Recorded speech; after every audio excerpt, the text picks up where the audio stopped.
This week on the show, we're going to be interviewing Alex Rosenberg to discuss his work on LLVM Clang and his work with BSD at a large console gaming company. Hint, it wasn't Microsoft. All this and all the latest BSD news is coming your way right now.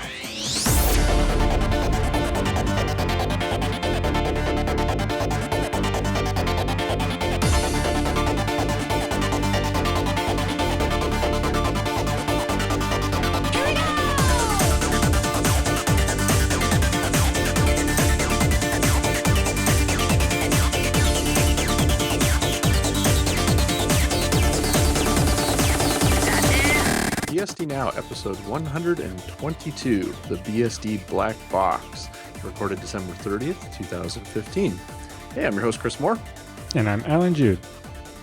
Yeah, we're glad to have you guys with us. This is kind of a weird week sandwiched right in between Christmas and New Year's, so we have a really exciting interview for you guys, though, which is considered our holiday treat, a little late Christmas present. So I think you guys will enjoy that, and we'll be recording that here shortly. But of course, we do have some news to get to today, and a lot of Beastie Bits. We're going to go through those rapid fire and kind of just cap off the end of 2015.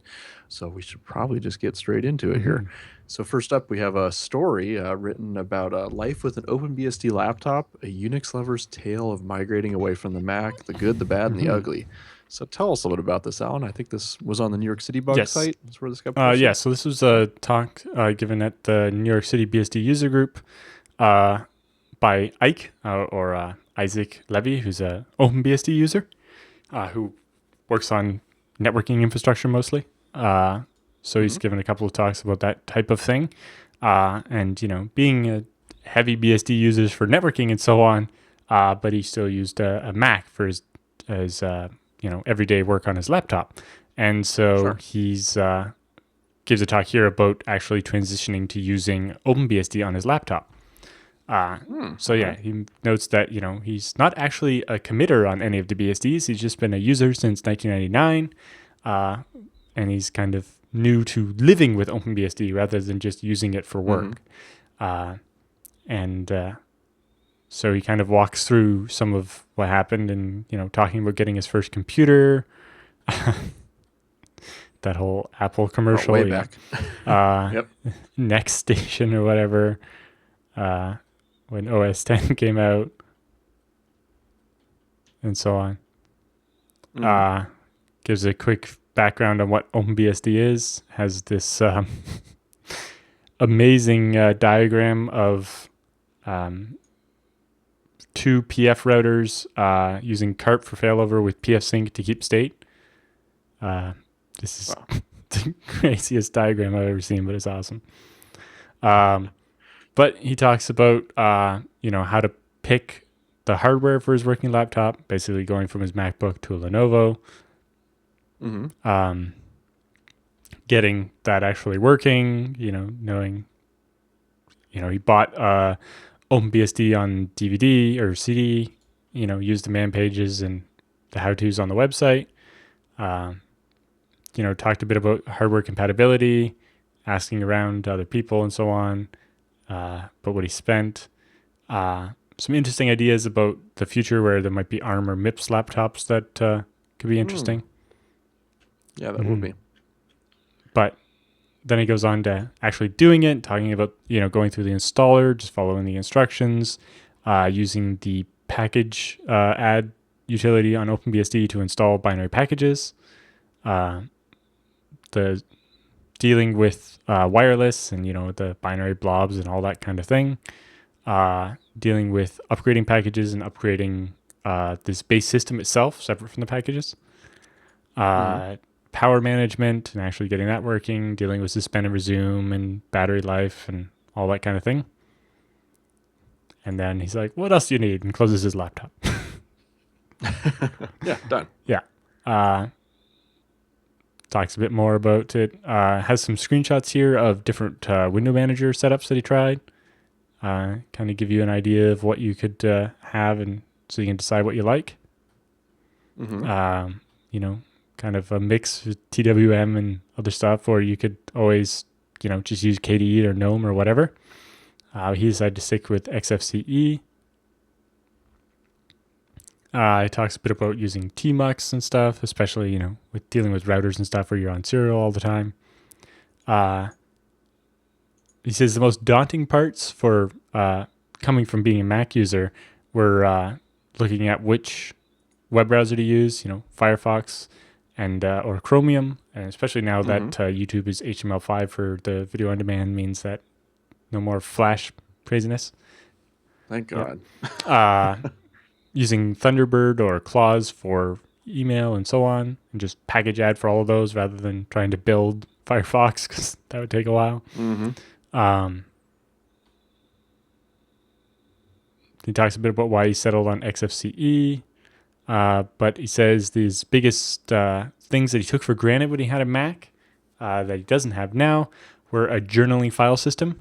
So, every time you do an unclean shutdown, having to do a full FSCK instead of having the system just come back up. That is a limitation of... Hopefully he's not doing too many of those. And, that was on the list of things that OpenBSD wanted to inherit from FreeBSD's fast file system was our journaling, because that makes a big difference, especially, your laptop maybe doesn't have a huge hard drive, but if it's a spinning one, it might be a low RPM one to try to save battery. Sure, and 5400 and then, RPM. That makes it that much more painful.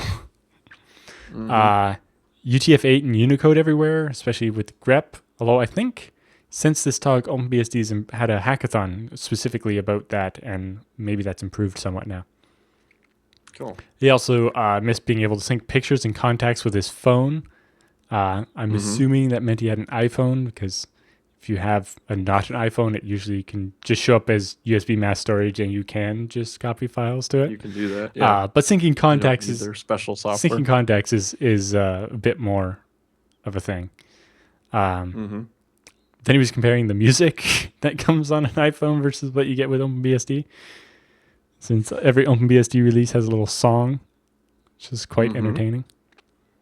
Then he talks about actually dealing with other stuff, like using Samba for file sharing and setting up his auto mounter and security and so on. Mentions that he hasn't actually tried to print anything, which can be problematic. Okay.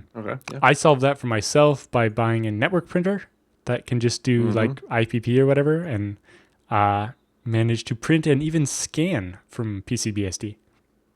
Nice. Okay. Yeah, that's what I do with my brother here. It's quite nice.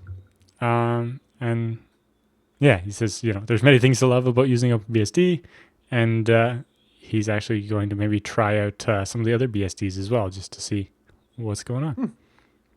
Okay, nice. Well, we'll have to see if he follows that up with another article about other BSDs and how those work on his laptop. Okay, well, speaking of some of the other BSDs, we got some news here about Dragonfly. Man, these guys just keep on rapidly advancing in their DRM support. Looks like they've now brought in support all the way from Linux 4.0.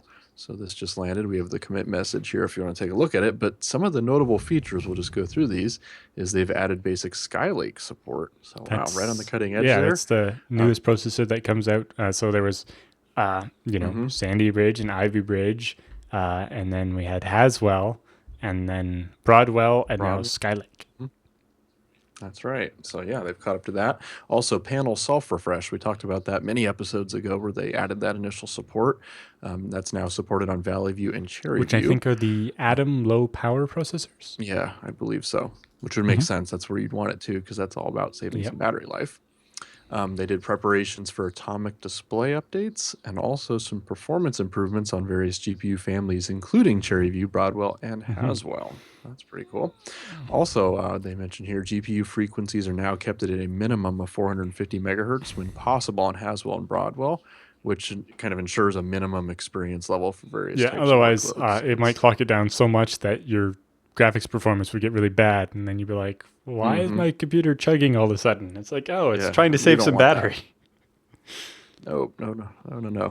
Also, he said improved reset support for some Gen 3 and 4 GPUs, which fixes some OpenGL crashes on Core 2 and the pre-2012 Atom machines. So even some fixes for older hardware in there. Yeah, and they also included some fixes for audio over HDMI as well. So if you've got an HDMI monitor, that may be of interest. And of course, he mentioned some usual small bug fixes and stability improvements. So dang, these guys are really on top of it as far as their DRM code. So very good. And we need to get in touch with Francois and get him on the show for an interview at some point. Find out what kind of stuff you guys are doing to make all this go. That's really exciting. Yes. Last time he was on the BSD Now live stream, he was asleep. That developer summit in Sweden was the second day. We were all pretty tired. Yep. Okay, well, keep up the good work, guys. We'll look forward to seeing that support just continue to march on. Okay, well, next up, so Larry over at the Phosphor site has, of course, we've mentioned how he's talked about switching to PCBSD for his laptop and primary workstation, but he brought us his 2016 wish list for BSD support going into the new year. So specifically, he's looking at support for a couple desktop applications, namely Google Hangouts and Spotify. And of course, this is something that's come up periodically among the PCBSD community. So at the moment, as far as Google Hangouts goes, a lot of people are either dual booting or using an alternative like WebRTC over other sites that do that kind of thing.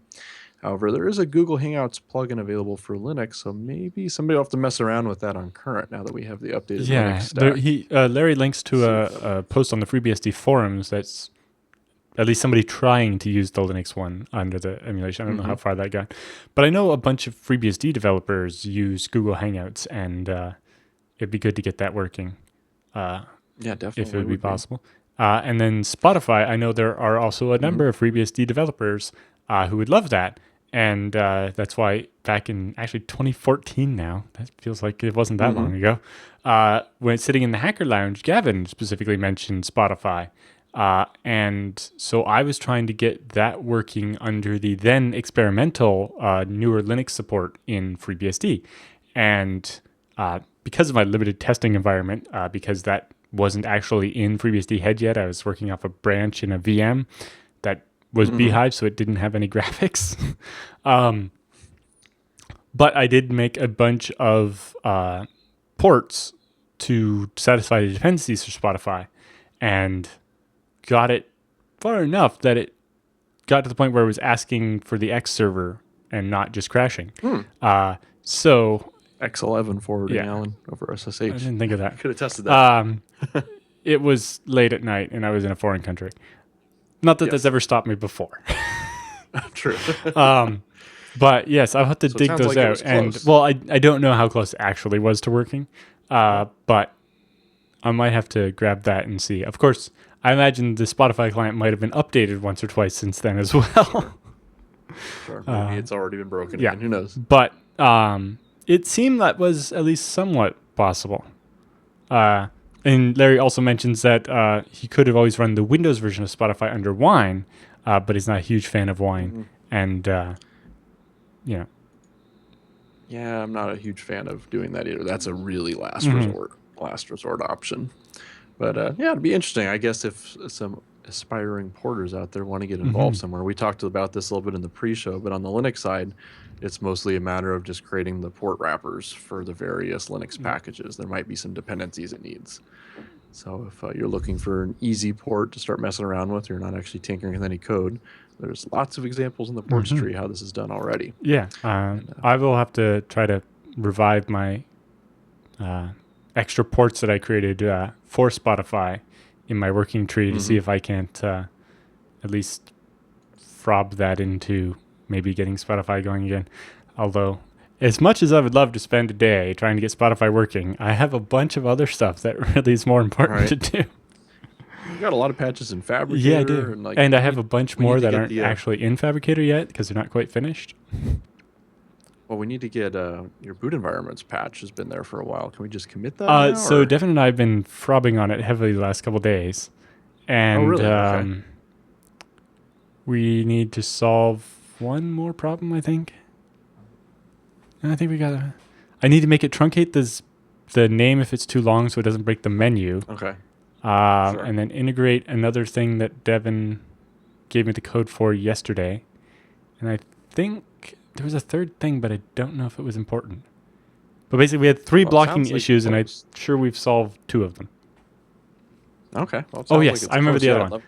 The other one was dealing with the loader.conf pollution. But... Oh, okay. Yeah. I'm fine with going without that and fixing it later. And if it happens to get fixed in time for 10.3, we get the loader.conf fix. Otherwise, at least it still works. Sure. If the default boot environment has some loader.conf thing set, and switching your boot environment doesn't unset it, that's not a huge deal, I don't think. Not for a lot of Yes. people, because You know, typically we boot environments can- are going to have the same Yeah, settings. and we can list it as a known issue in the documentation, and people can work around it if it becomes an issue. But I'd rather not see that stop us from going forward with that. Commit it. Do it now. Oh, I kind of in the middle of a New Year's show. Eve tomorrow, Well, when nobody's watching. I guess separate news item. I'm no longer under mentorship, so I can just commit stuff now. See? Doesn't mean it won't get Okay. reverted by somebody. Well, the odds are smaller, I think, of it getting reverted. Yes. But just got to commit it. Get Yes, it in there. but we're gonna get that. I'd love to see that land so you can Well, put that one to rest and then worry about the jelly one. Well, the jelly ones have been advancing. Jinli's been reviewing all the, after looking at the original version, he was like, you need to make this reuse existing code instead of that. So that required making some changes to existing infrastructure that was already in FreeBSD, like OpenCrypto and Gelly. So, which you kind of didn't want to touch, right? so I've touched those now, and they're almost ready to commit. Okay. And just I have to find time to run the Gelly regression suite against it, and then Powell's okay with the changes to Gelly, and then that's good. And I think everybody should be happy with the OpenCrypto changes now. Just got to get around to them getting reviewed a second time now that the changes are done. But the interesting thing about the ZFS boot environment stuff was, as we were making changes, we were like, well, it's the previous version that has been a little stale that's been tested by PCBSD and we know works. But then I just came up with, let's get this in 11 and get people testing it and make sure it still works so that it's ready in time for 10.3. Well, I'll have to look. You have the new patches on Yep. Fabricator? I might have to pull those in here and just verify that they don't break anything in our next commit. They should be fine. They're fairly minor. Cool. I'll try to finish it up tonight, and then that way you'll have the final version to pull in there and play with it. Perfect. Oh, we got a little Yeah, so sidetracked we got into there's nothing wrong our with that. wish list for 2016. That's right. We will have ZFS boot environment menu with support for Gelly in the loader. The Bcache thing that we'll talk about later, I wouldn't mind slipping that in as well. That makes a big difference for some of my stuff. Well, I know the EFI ZFS support is coming Yes. along, but having the menus work Well, in EFI. EFI doesn't have any menu at all currently, I don't think. That's what I mean, like having Yeah, that's an entirely different kettle of fish. I would really like that. But if the EFI support for ZFS could get in time for 10.3, which I think Steve Hartland or somebody is working on that, SMH. It's getting, it's getting close. Well, then, the FreeBSD installer then needs to learn how to support that. Lots of fun there. Plus, there's, probably some other improvements that could be made to the installer. But I don't see that I have time to do those, and I don't like changing the installer right before the release because that causes release engineering to be mad at me. That doesn't end well. Exactly. Usually. Nobody wants to ship a broken ISO, especially since, FreeBSD ISOs are set in stone once they're released. And then I would like to implement Skeen, the Bruce Schneier's hashing algorithm, partly because that's available to be hooked up to ZFS. And, it seems like we should have a SHA-3 implementation at some point as well. So I should probably do that. Or someone should. It doesn't have to be me. But yeah, if any of you want to volunteer out there, let us know. Okay, well, we should probably get back to our last story here before we do our interview. But last up, we have hard float APIs coming soon to default on ARM v6. So I guess Warner Losh posted this. Yes. So what exactly is he talking about here? right. So when the ARM v6 stuff first showed up, it only had support for software floating numbers. But it turns out that every ARM v6 chip that's actually supported by FreeBSD, now, there's some that don't have hardware floating, but all the ones that are actually supported by FreeBSD do. And so we don't have to always use the soft float interface and then, possibly make it use hard floats if that's actually supported, since it's always supported. So basically removing a compatibility shim to make things better. Sure. But it's a slightly complicated process because you can't just switch everything at once because the libraries are compiled a certain way, and so he had to build this entire migration path to be able to get there. Yeah, I'm reading through some of the quotes Yeah, here he's got. so he says all the CPUs that FreeBSD actually supports have hard floating points in them, and supporting hard float for quite some time in the FreeBSD kernel. However, by default, all the applications and libraries use the soft float ABI. This is the new. They created a new ARM v6 HF architecture, which is basically a version of the code that always used the hard float API. But this caused some issues with some ports, and the meaning of soft float sadly was ambiguous between, just having the soft float ABI and, the actual soft float libraries that implement floating point when there isn't a hardware FPU to do it for you.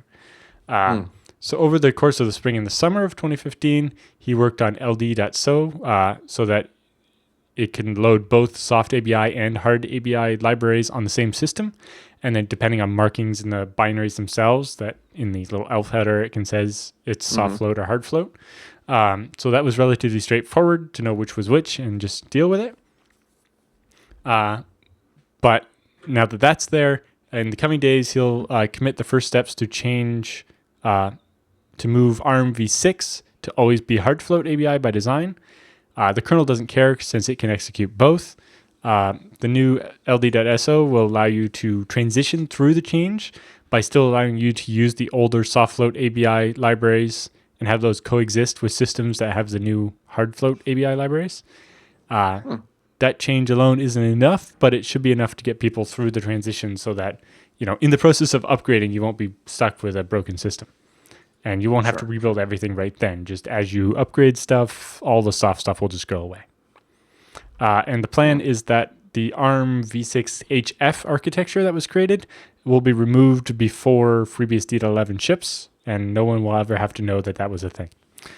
Because it happened after 10.0, so it was never part of 10, and it'll be removed before 11, and then we can just pretend that never happened. And also there will be a libsoft, which will be kind of similar in concept to the lib32 that allows you to run 32-bit binaries on AMD 64. Oh, interesting. Okay. So if you have some of those old binaries laying around, you can still run them because there'll be this compatibility library available to you. Oh, good to know. So it seems like, they did a nice smooth approach to not leave anybody with a broken system. Yeah, and even people only running current, especially since it wasn't in a release. That's pretty good. So good job, I think Warner. most awesome. Of that ARM stuff was only ever in 11. Okay. Good deal. Well, we're going to have our interview here in just a moment with Alex Rosenberg. But before we get to that, we do need to mention our first sponsor this week, which is going to be IX Systems. And of course, ixsystems.com/BSD Now. That's the URL you want to use for our little landing page there. So go get in touch with those guys and start getting your servers ordered for 2016 so they can get them built and shipped out to you. So start going into the new year. You guys will have some fun new hardware to play with. And of course, IX can build pretty much anything. So if you're looking at a little FreeNAS Mini, they can do that. You can order those off of Amazon even. But if you need something custom or something weird built, you should give them a call anyway and talk to their sales engineers who can walk you through that and make sure you're buying exactly what you need to do what you want to do, not just picking some model off the shelf and saying, I hope that will be good enough or performant enough to do whatever the job is I want to do. They will actually walk through and go, oh, well, maybe you want to spend more money on this particular type of drive or hardware versus this and save some money here. Don't waste your money on one of those. It's not helpful to you. Yeah, that's what's really nice about talking to the guys at IX Systems. They know their stuff a lot of times better than you do about the hardware. Yeah. So you get in touch with them, and they will be able to give you the best recommendations. So if you're running any kind of open source, they will hook you up. So you have anything ordered for 2016? Not for 2016 yet. Okay, well, I'm sure there will be a bunch, though. All right. Great. So again, guys, ixsystems.com/BSD Now, and let them know that you heard about it here. Well, we're joined now by Alex Rosenberg, who was the former manager of platform architecture over at Sony. And first of all, we're just really glad to have you with us today and join us on the show. Thanks for taking some time out to do this. My pleasure. Well, great. Well, we've not had you on the show before, so tell us a little bit about yourself. How did you first get into BSD? Ooh, that's a really good question. Um, I think for most people, the answer is that you had some experience and exposure to it, perhaps in college or thereabouts. It's just my case. I had some early exposure, um, but I would say I got more experience when I was at Apple, Hmm. and we used large chunks of BSD all over the map to make OS 10. Sure. Um, yeah, I would put Okay. that at the key BSD exposure. All Okay. right. So I guess right into it. Tell us a little bit about your recent job at Sony and what your responsibilities were. Uh, well, Sony's a big, complicated hydra of a company, so I'm pretty sure they would have preferred not to say Sony. Right. I worked in Sony Computer Entertainment America, Hmm. which is the regional headquarters of Sony Computer Entertainment, which is a Japanese company. That's the division we all know for making PlayStation. Um, the name is at this point unfortunate, but I think the name came before the PlayStation brand was. Hmm. Um, the organization within that I was part of was Sony Computer Entertainment Worldwide Studios, which is essentially the first party game development studios that are tasked with making games that are unique and exclusive and compelling enough to make people want to buy PlayStations. Sure. That is a virtual company that's spread across the regional headquarters and across many game teams that the company's acquired over the years that are dotted all over the planet. Hmm. I worked in what we'd call a central technology group, global platform, and global technology. The idea is to make software components that are common to all the games, so the game teams don't reinvent the wheel every time. Sure. Otherwise, by default, being hardcore software engineers, they'll just write the whole thing in assembly from scratch every time. And so both as a cost-saving adventure and as a improve the state-of-the-art type thing. If we focus, some smart folks in one area, we can do something a little more compelling than each team might bother with in that area. Hmm. So from there, making essentially middleware for games, we moved down the stack progressively. I had come into Sony from Apple. I knew a bunch of folks who'd done operating systems work and wanted to do something different. Everybody wants to work on games. It's kind of the polymath Renaissance man software job that exists. You really have exposure to all kinds of disciplines in games. The progress down the stack meant we eventually were working on the operating system. Hmm.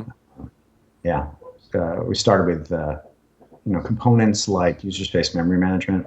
Hmm. We did a malloc implementation. I don't know if it's not really this crowd, but because it's C++, but Andrei Alexandrescu wrote a book called Modern C++ Design, and the big achievement in that book was something called policy templates. Essentially templates that take other templates as parameters to them and use that to configure some code. So we had developed a policy template-based memory allocation strategy. I think it was near to 7 years before Andre realized that it could be used that way himself. It's kind of funny. To me, it was very obvious upon reading his book, but it wasn't for him. He kind of went, "Oh my God, this is the perfect use for this." We're like, yeah, we've been shipping that internally for some time. So things like that. We also did a bunch of work on the file system. Hmm. Built a streaming edition.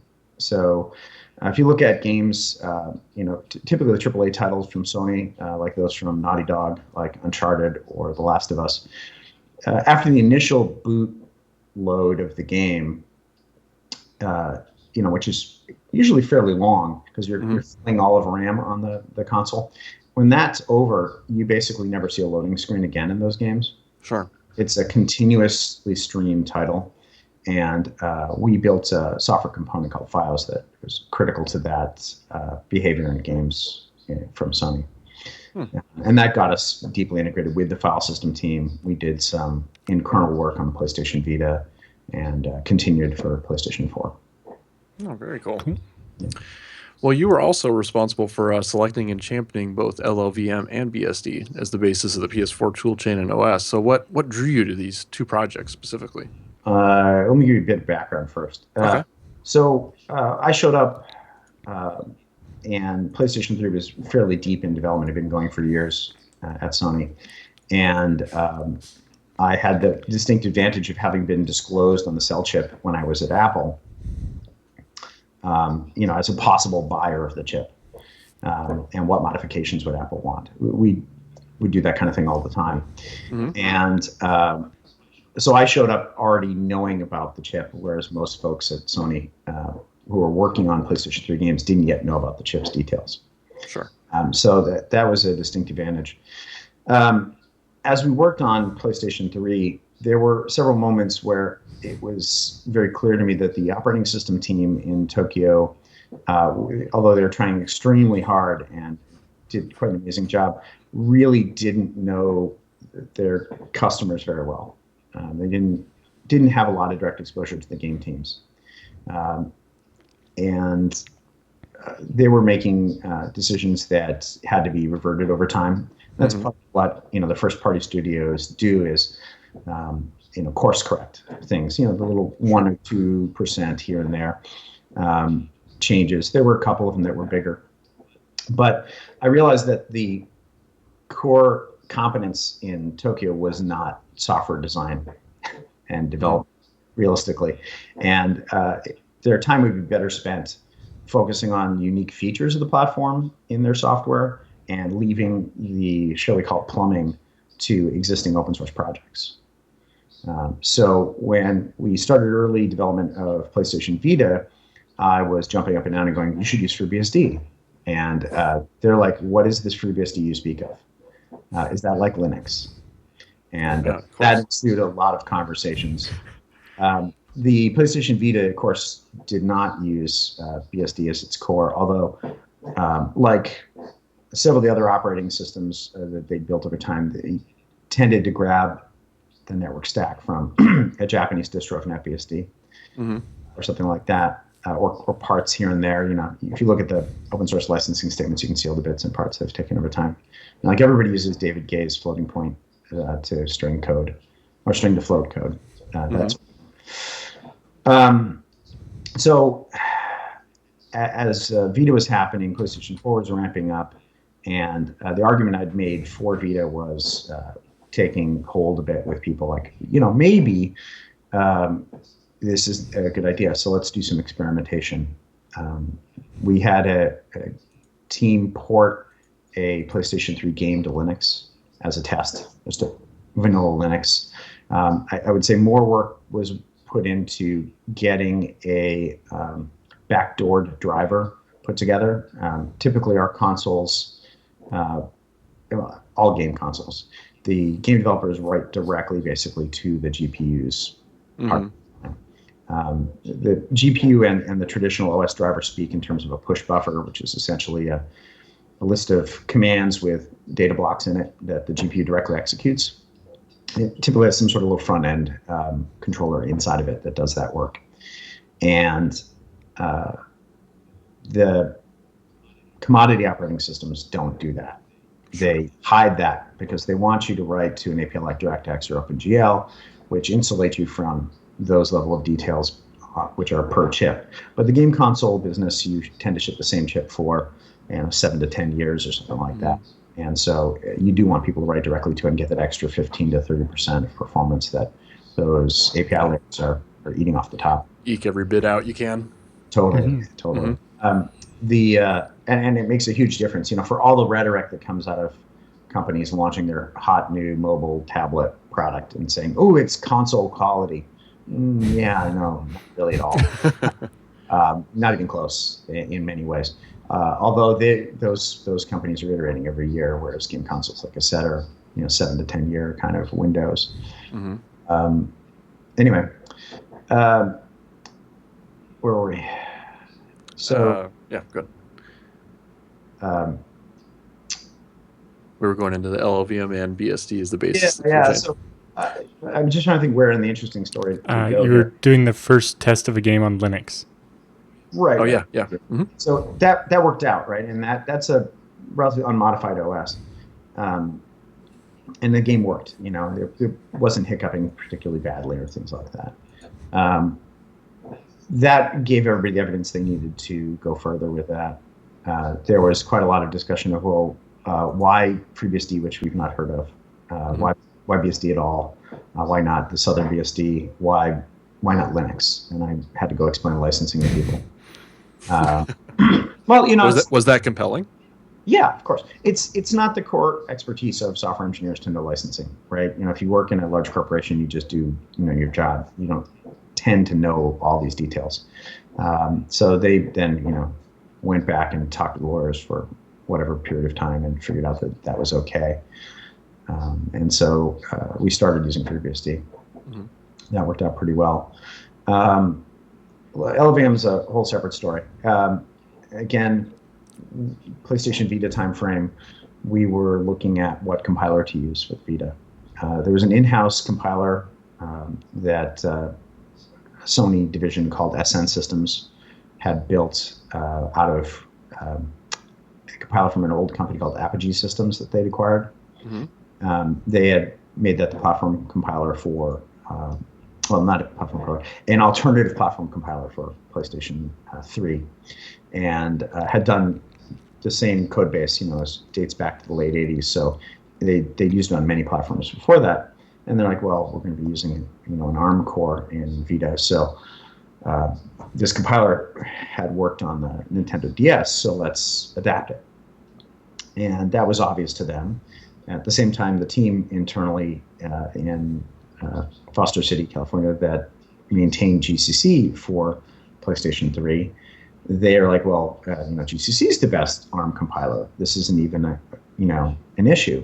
And so they pursued that. In the meantime, I went, hey guys, there's this thing that's been going on called LLVM that looks really good. And I've been following it since Chris Latner first posted in 2001 or 2002 to some mailing lists. And he's been making all the right decisions, and there's a ton of energy behind it. And all these companies are jumping on the bandwagon. Shouldn't we look at it? And obviously these two existing compiler teams are not interested in looking at someone else's code. So by pointing it out, of course, naturally, you're the one who gets tasked with it. Sure. So, we brought up LLVM as a test for the BeagleBone, actually, bare metal, and went from there. Performance-wise, it was on par with the other choices. You win one benchmark, you lose one benchmark, kind of thing. Overall, LLVM, I think, was a little bit above in terms of choice. The GCC team didn't do anything. They just compiled the stock distro and supplied it and said, have fun. They didn't really put any effort into tuning it for any of the benchmarks that the company cared about. So at the end of the day, the guys in Japan looked at the choices, said, well, we really like LLVM, but Alex's team isn't, a 50-person team that's ready to support a compiler, which is not something that was on the table. Mm-hmm. I'm I assumed the compiler team would take over, kind of thing. So they went with the in-house compiler for that, and that was very popular for Vita because it was much better than GCC had been for the customers. The game development community had moved from Linux to Windows over the years, and they were very happy to have a Windows-focused support team supplying them with tools. But it sunk in everybody's head that LLVM was something we should do, and so as PlayStation 4 was ramping up, it was a given that we would use it. The in-house compiler had no x86 support. Starting from scratch in x86 is pure insanity. Mm-hmm.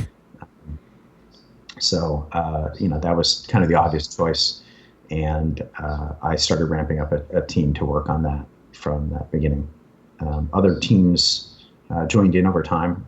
The team that had traditionally done the GCC compiler and the team that had traditionally done the in-house compiler both joined into LLVM as an internal project, but my team focused at the forefront on open source and leading the charge in terms of features. Cool. No, I guess that kind of answers the second question about what alternatives did you consider? Oh, yeah. I think it does answer it, but the GCC community, I'll say, including the in-house people who had worked on GCC, who all left the company, they were not doing themselves any favors. That community kind of burnt a lot of people with attitude. In the same way that the Linux kernel mailing list is pretty hostile. I think the GCC community really does not want new contributors. They're all pretty happy with their position of authority, and they're not as welcoming as they should be. Okay. The community started as a pretty welcoming space, Sure. and that's worked out pretty well. Okay. So next up, without giving away too much detail, can you tell us what some of the major challenges were in using a unnamed BSD for the base OS of a gaming platform? Right. Well, let's address that for a second. PR folks in Japan, for some reason, only want to say BSD, and I don't know really why. We had the argument, but it wasn't their decision. And what happened is essentially the lead platform architect, Mark Cerny, said BSD in public and didn't say more than that. And I suspect, to be honest with you, at the time, that Mark didn't remember which distro we were using as a basis. So the PR folks really just didn't want to take it further than that. But all the public stuff we've talked about is FreeBSD specific. So I don't have a problem with it. And our licensing statement says it's the FreeBSD kernel. So Yes, and and it's stated as fact in Wikipedia, which is a higher standard for this kind of stuff than most people. Although you follow that chain of footnotes and you basically end up in a circle. Which I think goes back to leaked screenshots of the dev kit boot sequence and stuff like that. Right, or just Sony.co.jp website with all the copyright statements, and it's like, well, right. Robert Watson only works on FreeBSD. Yeah, exactly. And the PR approved a public talk where I talked about geom modules. So whatever. It's very big companies' work. Yeah, everybody's trying to cover their own butt. But anyway, what was it like? Yeah, what's some of the major challenges? Like, as you're coming to this with like a fresh OS or whatever, what are those huge hurdles? So a couple of problems. I think the first thing is that the team tasked with the OS bring up in Japan did what they knew how to do, which is the first thing they did was strip support for standard BIOS out of the kernel and only would boot from their custom, and we'll call it a BIOS. It's no longer really like a standard PC BIOS, which to me hampered development significantly because you could no longer use tools like VirtualBox or VMware with their built-in GDB node for debugging. Sure. Now, if you're working on a kernel, that is everything to me. But they were more than happy to hook up JTAG devices on, a chip and go with that approach. Beyond that, we had to customize pretty heavily. For all we say, it's based on FreeBSD or whatever, it's not as simple as that anymore. There's virtually no userland code left. The syscall interface tends to be the same. And there's, I believe, a GitHub repo where someone's done a bunch of reverse engineering work. Can show you that syscall list pretty well. That tends to stay the same, and in kernel tends to stay the same, except for thread scheduling policy type stuff and file system type stuff. There's some other resource allocation things. I would say one of the biggest changes would be resource allocation. It's no longer okay to just say, okay, allocate pages and use mprotect to lock them down for the ones that the GPU is going to use. They instead have a budgeting process so that the background daemons and things that the OS itself uses are not running on cores that the game team would want to use. So they kind of reserve which cores do what. They reserve memory spaces and have a tight allocation policy system around that. Um, Same kinds of things happen for the file system. Their bandwidth guarantees they'd like to give to the game teams have this minimum based on more or less the worst storage medium they plan to ever ship, and the worst access time for that worst medium plus 10 or 15% or whatever. And so actually there's a Geom module that simulates that worst case scenario that you have to pass QA with to try to test things. Interesting. Yeah. Thread scheduling is different on game consoles across the industry.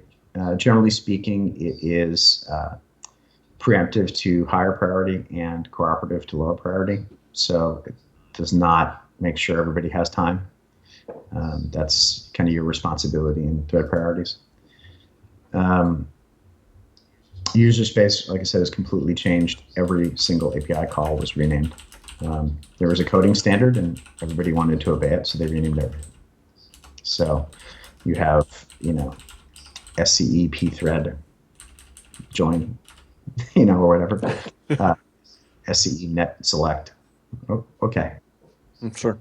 Yeah, it means you can't Google answers to your problems or search Stack Overflow or whatever. But on the other hand, for the calls where they've customized their behavior a little bit for the platform, you're less likely to be confused about it. Could go either way on that. But that was, I would say that the general essence of the change we do to the operating system. Naturally, there's a ton of work put into security, and the security team doesn't like people to talk about it, and they don't like to even talk about it to us. So despite what I know, it's not something that they were trying to let me know. Let's put that. Okay. Yeah. Right. I guess, were there any features or, was the reliability of FreeBSD good enough, or did you have to make changes to certain things? Reliability. No, I think it's pretty good out of the box. If anything, our problems were self-imposed due to our changes. Generally speaking, when I was tracking down a problem, it was in code that had been changed. Right. Sure. It was definitely the case that starting with a working operating system that more or less already ran on our hardware was highly valuable and saved probably a couple of years of development. Did that really mean that the team in Tokyo that's tasked with the operating system did they really get to focus on the unique features of the platform? I would say less than I would have liked, because they did so much customization. I would hope as they go forward, they do less customization, because they really didn't need to do as much as they did. But we'll see. See what they do. So do you know offhand how maybe some of the reception has been from the gaming development community? Has been using a system running a BSD been an issue for them at all? I don't think so. I think it's actually been pretty good. Okay. Generally speaking, developers were very happy with the platform in the early days. Typically, that year right before launch, or a year and a half, let's say, that game developers have access to the actual hardware and software stack as it's finalizing, is usually pretty miserable for the launch game teams. Things are very unstable, and usually includes the tools and things like that. But this time we came out with a completely stable tool chain. Not just because of LLVM, but because most of the auxiliary tools, the GUI tools that Essence Systems Division builds, that plug into Visual Studio, so the debugger and performance analysis tools and things like that, were all brought over from the Vita, where they had just been rewritten essentially like the year before. So they had a very stable base all the way up the stack, and I think it helped everybody do better at launch. So typically, over the life of a game console, people get better and better at eking every little bit of performance out of that particular hardware.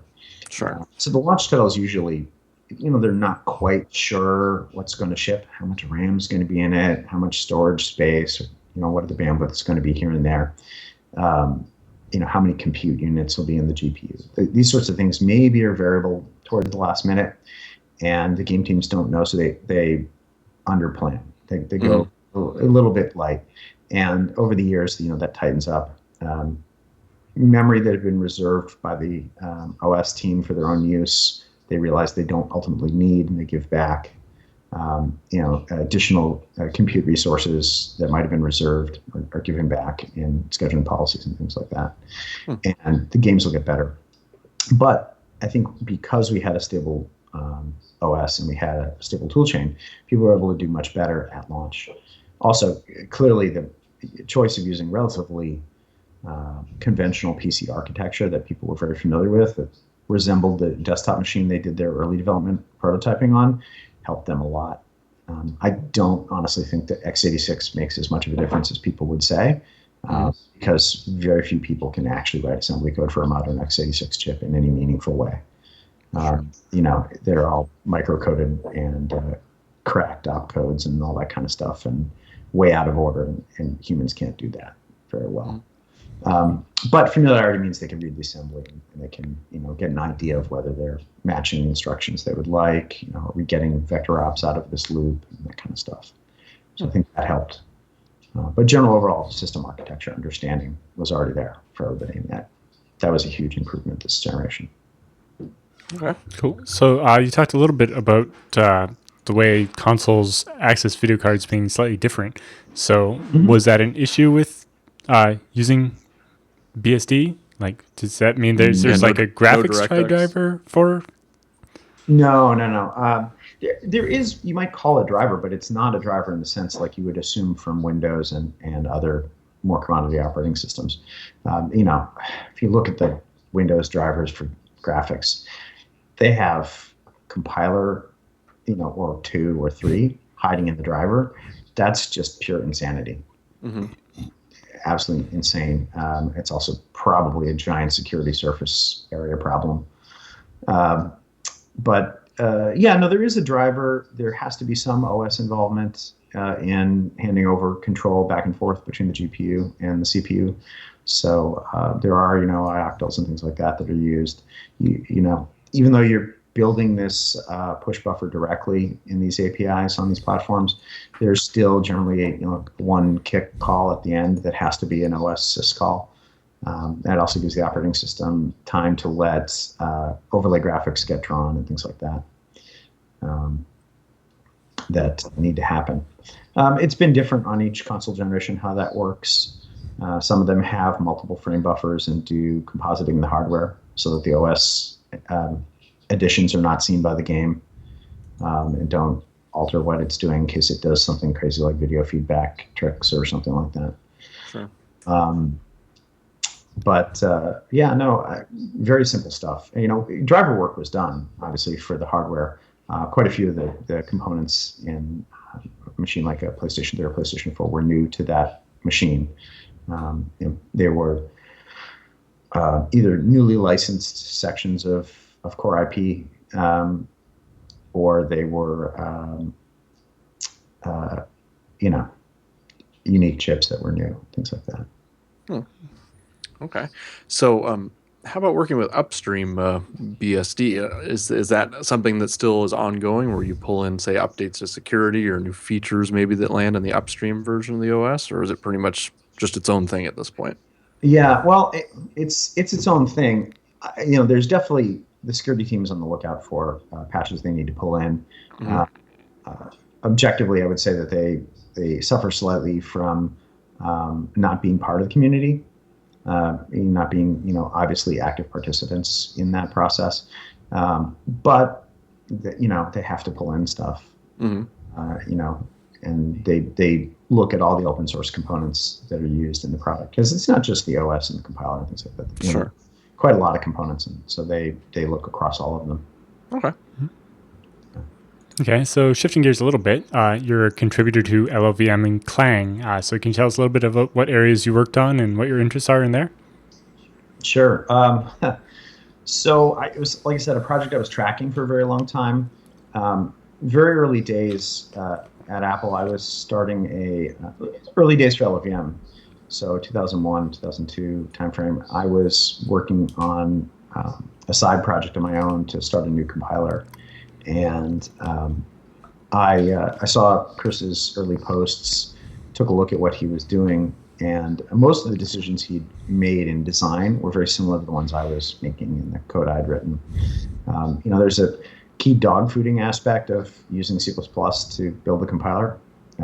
Prior to that, I would say C++ compilers were generally quite poor at C++ code optimization. But if you make the compiler in C++ itself, you're kind of forced to solve those problems.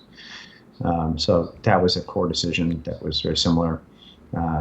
The shape of the internal node graph, the way it was done, the way reference counting on that node graph was handled with smart pointers. Those kinds of things were all exactly the same as what I was looking at. So I did a little bit of internal evangelism at Apple on that.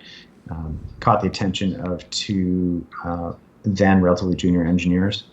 And while I was out of Apple in my early years at Sony, those two engineers wrote the PowerPC backend for LLVM and showed it to the head of developer tools at the time at Apple. It was dismissed at that time as, it'll never be better than GCC, which, fine attitude to take. But then, not too much later, the Free Software Foundation went full retard with their, GPL v3 drafts that talked about TiVoization and all these other things. It scared every lawyer on the planet that is even remotely involved in open source. They reined it in pretty well. I mean, GPL v3 at the end of the day isn't as bad as the drafts were. The drafts were just horrible. Really wanted no corporate involvement in the projects. And that was enough, I think, to push Apple over to, what was that thing that you guys showed us? And then they went all the way, all in on LLVM. They hired Chris Slatner. He built a new team, and they've been contributing very well since. Other companies, Google and Sony have, been major contributors, and on down the chain. So I had that really early involvement. Then, of course, as I mentioned, at Sony, I pointed it out, and we did the early evaluation work, and continued that evolution at Sony. Last statistics I ran, Sony was the number 3 contributor behind Google and Apple, and we were doing so with a whole lot less people. So I think we were very effective at being good contributors. Cool. Well, you're also a member of the board on the LLVM Foundation. So can you tell us a little about the foundation and what its role is and how the LLVM project works? It's very similar to most open source projects. At the end of the day, there's going to need to be, some project governance. I wouldn't say in terms of, what direction should the code take and things like that, but more in terms of legal entity ownership of things and licensing issues and things like that. So the foundation was formed to take over those problems for LLVM and Clang. Everything from license to trademarks to running the developer meetings and taking donations in order to facilitate those developer meetings, and running the equipment that holds the repo, things like that. Those are all critical bits of infrastructure that a project needs that have to happen. And if you don't do that right, you run into trouble where somebody who worked on the project offshoots from it, steals the name, and becomes the new reality of that project. That's happened a few times across other open source projects. So, we sought to put together the LLVM Foundation to take care of that problem set. But again, not really trying to impose anything on the actual software development. It's really take care of infrastructure and solve problems that need to be solved. So previously, you've talked a little bit about actually integrating Clang and LLVM into Microsoft Visual Studio for people. I guess that's for the developing games for the PlayStation, since that's where most game development happens. Can you tell us a little bit about that? Sure. It's, again, one of those things. The whole industry, the whole console industry, was on Linux. They did their development using command line tools, and the middleware vendors started to build alternative compilers that ran on Windows. and people bought those in droves. Ultimately, if you remember the company Metroworks, their tools were basically Windows only by the PlayStation 2 generation. Even though it was all cross-platform code, those were Mac frameworks that had been ported to Windows that their IDE were built on. Continuing that trend, Visual Studio was extremely popular in that crowd. As a traditional Mac user, I'm horrified at the key equivalence. Why does home and end go to the beginning and end of a line and not the beginning and end of the document, right? Home and end worked that way, dating back to the 80s. I had the extended keyboard for my Mac 2, and home and end keys were on it, and they went to the top and bottom of the scroll bar. I don't understand Windows. We'll leave it at that. I would say the opposite. That's what control page down is for the end of the document. Well, sure. Back to the Lear Siegler ADM 3As in college, but HJKL forever, right? You learn a particular editor, it becomes muscle memory, and everything else is wrong. It becomes religious. You will never hear an end to Emacs versus VI type arguments. And for the Windows game developers in particular, there is only Visual Studio. The rest of the tool around the editor, which is a religious preference, I find personally exceptionally quite poor. They've gotten better over the years, but the build system is really not very rich. You tend to have to repeat yourself a lot in describing command line flags to the tools.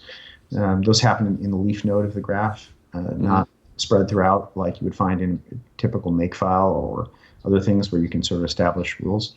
They've added that over time, but it's not the commodity way that the tool is used. And even though we say Visual Studio, if you actually go sit in each game studio across the planet and look at what the developers are actually using on their individual machines, they're all using the editor of choice and then switching over to Visual Studio for their compile or whatever. Sure. They might not even be using it for their compile. They might be using a purchase product like Incredibuild or an in-house distributed build system. So, Visual Studio is kind of a core focus for the game development community, and the tools have to be there. So the folks at SN Systems, largely based in Bristol, but they're also in Dublin and San Jose, California. They do a pretty remarkable job of adapting the command line tools into that environment. A lot of those pieces, because they're closed source, you can find open source equivalents now, or free from Microsoft equivalents in the latest Visual Studios. The Visual Studio team, Microsoft's done an admirable job in the last 2 years, just aggressively pursuing everything that's non-traditional Windows development. If you take a look at all the things they've done, they ship Clang in that product now. That's madness. 5 years ago, you'd be like, sure, why would they ever do such a thing? They support GDB out of the box now as the debugger. That's just remarkable to me. But again, people's preference. I think it comes back to that sort of religious level editor choice thing. So that's where the games industry is, and that's a key thing for Sony to have been in that space. Okay. Well, you've also worked on a Clang parser for dtrace. So tell us a bit about how that happened. That was a desire for a while. We brought up dtrace on the PlayStation Vita. That was quite a Herculean effort, I would say. Dtrace assumes every OS is Solaris, and most are not, especially not the PlayStation Vita's OS. There are several things you notice over time. And one of them is, as people go to try to write D code for dtrace, there's virtually nothing other than syntax error that comes back at them if they've gotten it wrong. And we were working with Clang, and it seemed to me that the Clang parser could also parse the D language. It's really C with a few additional bits of syntax. A couple top-level declarations that take you into D-specific syntax. It's very straightforward. The type system is C. The intent in D code is you can pound include C system headers, and generally they work. The structured and type def type things work. So, a lot of code is shared in common. So I had an intern who was working that project, and he spent, the whole summer beating his head against it and made some good progress. But at the end of the day, the realization was there was just too much interdependency between the parser and then the semantic action behavior out of that front end. So he wasn't able to get things to work. Really, the correct thing to do is to rewrite that entire part of libdtrace. And we haven't gotten there at Sony. So. Okay. I think that's still something that's worth doing. If you dig through the dtrace code, unless you're really hardcore C is the only way programmer, you pretty quickly feel the age of that code. And in terms of years ago it was written, because it's relatively young in this regard. It's the style. It's written in a very old style and with a language that's missing a lot of features that you really kind of want to use. So I think there's a lot of work that could be done to refactor dtrace. Losing some of the Solaris heritage might be beneficial because everybody spends a lot of energy making an adapter layer. Although it means you can read, run the great scripts from like Brendan Gregg or other folks. Sure.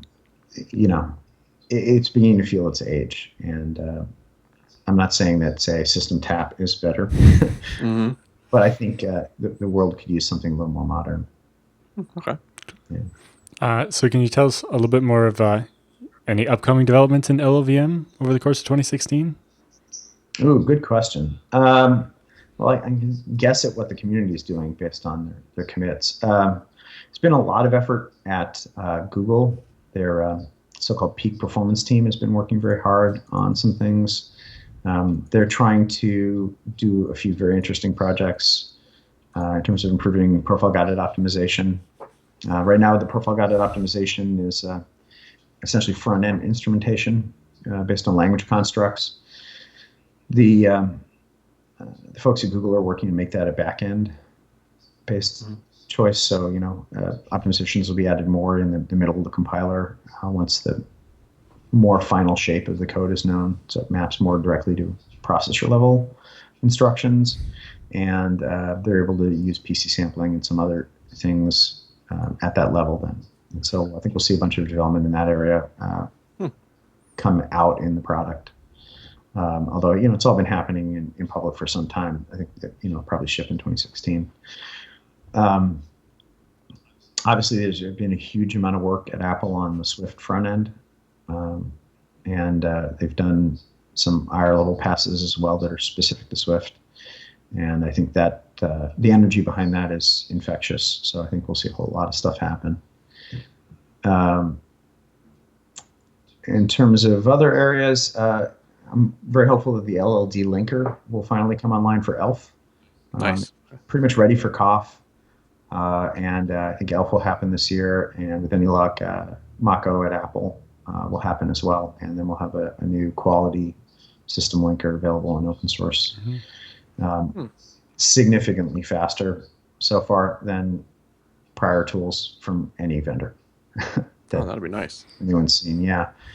We've seen numbers, 2x faster than the fastest other tool that we can find. So that's quite good. This is a good starting point for finishing the project. We'll take that now, please.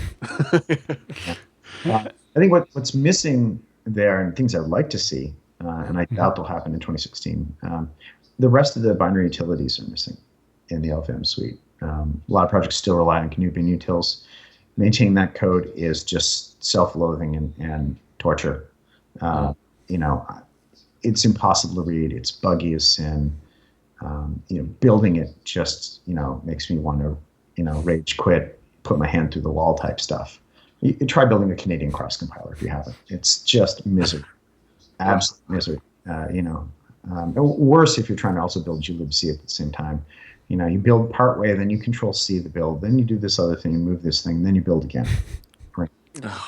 What? Good God. We're still starting with autoconf. So you sit there and watch your, 8 or more core machine, run single threaded, testing things that have not changed since the 80s. Mm-hmm. Like, could you please cache that information across the whole system and maybe make it run in parallel, please? It's frustrating. Yeah. We could help them by having less unique distributions of Unix systems and letting some fall by the wayside over time. But I don't think that's going to happen because people love to do customization. Mm-hmm. But so yeah, it'd be nice to get an assembler driver that's not just Clang, so more like a GAS command line compatible tool would be nice. The rest of the tools, strings and size and NM, AR, etc. Some of them are complete or very close to complete, but some just aren't even started. It'd be nice to. I think FreeBSD uses the ELF toolchain string and object copy and a couple other things now. Right. There are other choices. Absolutely. I'm talking about in LLVM. Okay. Because LLVM has a lot of interesting infrastructure to use for those things, which means it'll be much easier to bring up a new processor, let's say. If you have a single code base, you edit only one auto-generated file. Well, I shouldn't say one input to the auto-generator. Every compiler, assembler, etc., has this sort of auto-generated sets of tables and things. And, you don't want to do it multiple times. Sure. So it would be nice to get that all in one place. Plus, LLVM is built as a framework. So as new types of tools might get invented, particularly all the work that's been happening in product security and reverse engineering analysis for that, I see there's space for lots of new tools. It'd be great to have an open source tool on par with IDA Pro. Mm-hmm. It's a tool suffers from bad UI-itis, or maybe UI quality blindness that comes with developer tools. Although it's clearly the industry standard and an amazing tool, it would be nice to have an open source equivalent. I don't think those things will happen in 2016, but nice to see those get started. Mm-hmm. Sure. Okay. So can you tell us a little bit about what you're going to be doing at your new job? I guess going back to Apple here. Yeah. 12 years since I've been there. Mm-hmm. It's interesting in terms of talking to some folks there. While you might think everything's changed, it all hasn't as well. So they're still using the same bug tracking system. It's still using the same fonts. Right. UI, which are old fonts at this point, even though the tool's been rewritten a couple times. I don't know if you know this. Apple's bug tracker, which is known as Radar, was what inspired Bugzilla. Okay. Yeah, several folks who'd worked on the Copeland OS at Apple went to Netscape, and I guess as HTML forms started to appear, they're like, "Hey, we could make a Radar clone." Mm-hmm. They didn't quite get there. Okay. I would say Radar is much more sophisticated, but it's also a native tool, and that makes a big difference. Mm-hmm. What will I be doing? So, as I understand, generally speaking, I will have almost everything that is LLVM and Clang and assembler and linker and related tools that is not Swift and is not the GUI. Mm-hmm. So all the command line tools in all those areas. Looking forward to working on LLDB. That'd be kind of fun for me. Looking forward to seeing LLD come online. And obviously there's just an infinite amount of work to do in LLVM and Clang. And looking forward to working with the Swift team. That will be fun. And with any luck, imparting some of the lessons I've learned in the games industry to the key teams at Apple that hold those areas of responsibility, since they're somewhat distributed around the company. Mm-hmm. Sure. Well, we look forward to inheriting all your work on LLVM. Yeah, my pleasure. I enjoy that it's been an open source project for the last several years for me. Very different development than typical in-house closed source development. Mm-hmm. And, particularly in that project, it's been a great community and very welcoming. And I think if you maybe thought these things are interesting, but compilers scare you, don't be scared. Take a look at what LLVM has to offer, because it's quite an amazing community to join and make really interesting new tools out of. Right, because like you said, not all of it is necessarily compilers. Like we need a new string tool. That's not all that compilery, right? Yeah. Well, I mean, it's pretty common actually. If you want to invent a new programming language, you do that on top of LLVM. Period. That's just the new standard. And while we don't need flavor of the week languages, and probably everyone has to get it out of their system as a software engineer, it's the good place to go for that. It's very straightforward to do. You can do some really quite compelling things with it. Embed the JIT in your application and compile stuff on the fly. Those sorts of things are pretty straightforward to do with LLVM because it's a framework.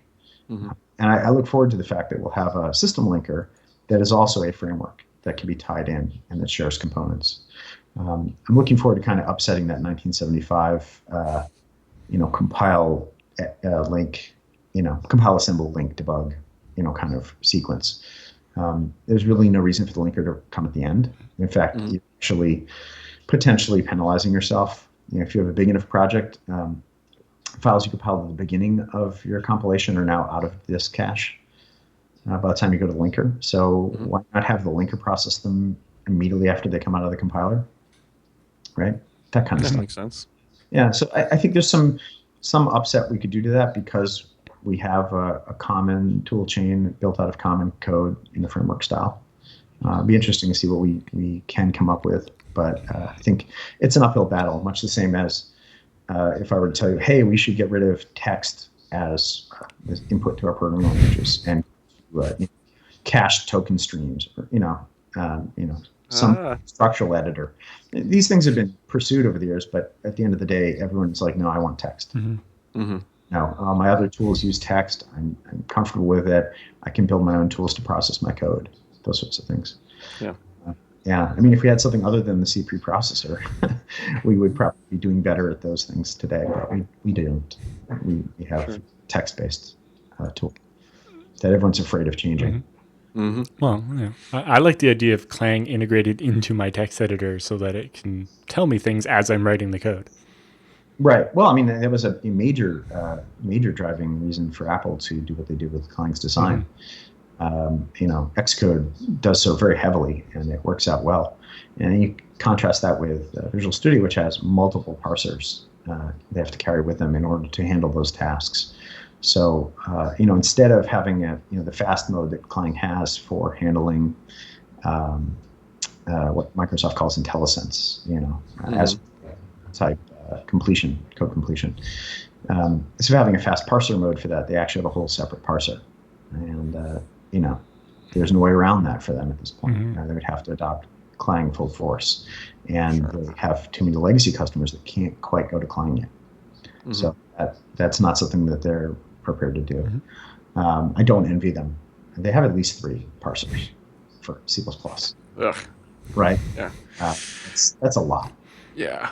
And C++ is much deeper of a language than it seems when you're having to write it. Deeper and deeper into some of the features. Like, you can do that? Wow. What does that mean for runtime? Or, how do you even track those data structures inside the compiler? That's crazy. Those sorts of things. There's realization after realization as you start to work on it that it's much deeper than you think. And I can't imagine having 3 parsers. It's crazy. Oh, yeah. It will certainly be nice for some open source IDEs to adopt those kinds of features. And we've seen some plugins to Vim and Emacs, but I think it'd be nice to see a broader adoption of Clang's capabilities there. So in your prior stint at Apple, you worked directly with Steve Jobs. Do you have an interesting story or something you can share with us? Yeah. I would say I was lucky enough to work with Steve. There were some people who worked with him, day in and day out. I did not. Towards the end of my career there, at the time, was working on the Classic feature, which was a really fairly heroic gluing together of the old Mac OS and Mac OS 10 at the kernel level. They were actually glued together, which is kind of weird. But it meant that you could run traditional Mac OS applications on top of OS 10 and they worked for all intents and purposes. And lots of things had to be adapted. Printing worked, right? Things like that. Sure. All kinds of craziness. And working on that project, we were still shipping at the time machines that had Mac OS 9 on them natively, but could also boot 10. And there was this little thing that Apple was working on called iTunes. Mm-hmm. And you may remember the motto at the time for the product was rip, mix, burn. So I worked on the burning solution for that. And they had made the plan for iTunes was going to be able to burn audio discs. And they'd acquired this company, this German company, to do DVDs. And so there's some, both a consumer level and a pro level DVD composition and obviously ultimately burning tool. They'd completely forgotten about the desire to burn discs with files on them. Oops. And so, the iTunes was launched in January of 2001. And shortly before that, that's to say, I think the first conversation was in August. They went, you're going to do the disk burning software for Mac OS 9. The OS 10 guys, they're going to run the project because, that's our, new focus. And you'll just do your best at cloning their UI. Here's roughly what it'll look like. We acquired a team of ex-Apple people who had been working on disk burning software. Mm-hmm. And they had actually designed everything on OS 9 for OS 10, which was coming. So they'd written a pthreads implementation for OS 9, things like that, and written to that. They then promptly discovered that the threads implementation that Mach offered and was wrapped by a pthreads layer on OS 10 was not as capable as their OS 9 version, which they were dependent on. And there was more or less no chance of them shipping the OS 10 version of their lower level stack on time for that launch. So I became the sole guy on the project. And that obviously ended up being something that had to garner Steve's attention. The proposed UI was not something that I felt was forward-looking. It was traditional. That is to say, much like there was an application called Toast that was very popular for that on classic Mac OS. You have kind of the two panes, and the one is the sort of file browser, and a button to copy this over into the other pane, and you kind of build up the list that you want it. And you click burn, and the drawer opens. You put your disk in, close the drawer, and it burns. That was the model that they had in mind. I had a counter proposal, so I prototyped it, and that implementation was you stick a blank in, and we treat it as if you were just stuck a blank floppy in. We ask you how you want to format it, and then we lock the drawer shut, so it's treated like a floppy. You get a disk image on the desktop that's got some additional markup to show that it's this physical disk that could be burnt. You drag files to it, and those files are actually copied. You can actually save files directly to it and things like that, or download directly to it. And then when you want to eject it, you're prompted to burn it, or you explicitly say, I want to burn it. That's all backed by a disk image. So I would go build the proper size disk image in the temporary folder and use that behind the scenes. But it presented the kind of model that ultimately we should have had for disks. And we showed that to Steve, and he liked it a lot. So we got the go-ahead to finish it. I worked that December. Every third day was an all-nighter. Oh, wow. Okay. Yeah. I had my then girlfriend come into the office and do QA at night because there weren't enough, QA hours in the day for the official QA people to do their job. That kind of thing. It was pretty aggressive, and I think from the approval of the prototype to the day it was shipping was only 6 weeks. Whoa. It's Yeah, fast turnaround. kind of crazy. The biggest cost on the project was the localization of the strings. Mhm. I mean, it was literally a one engineer project. I did drag in some other engineers for, half a day's work on something that was a component of theirs that needed a patch to it, things like that. But generally speaking, it was a very, very rapid project. And went through a process whereby, in order to show it to Steve, I was slotted into other people's standing meetings. So, Johnny Ive or other folks have these standing meetings, and they kept moving me on the schedule to take over one of those meetings. That person, whomever it was going to be, would bring him to my office and to see it. And so he was his mood was being tracked, and they wanted him to see it on a good day. I think I slid 3 days before I finally got his time.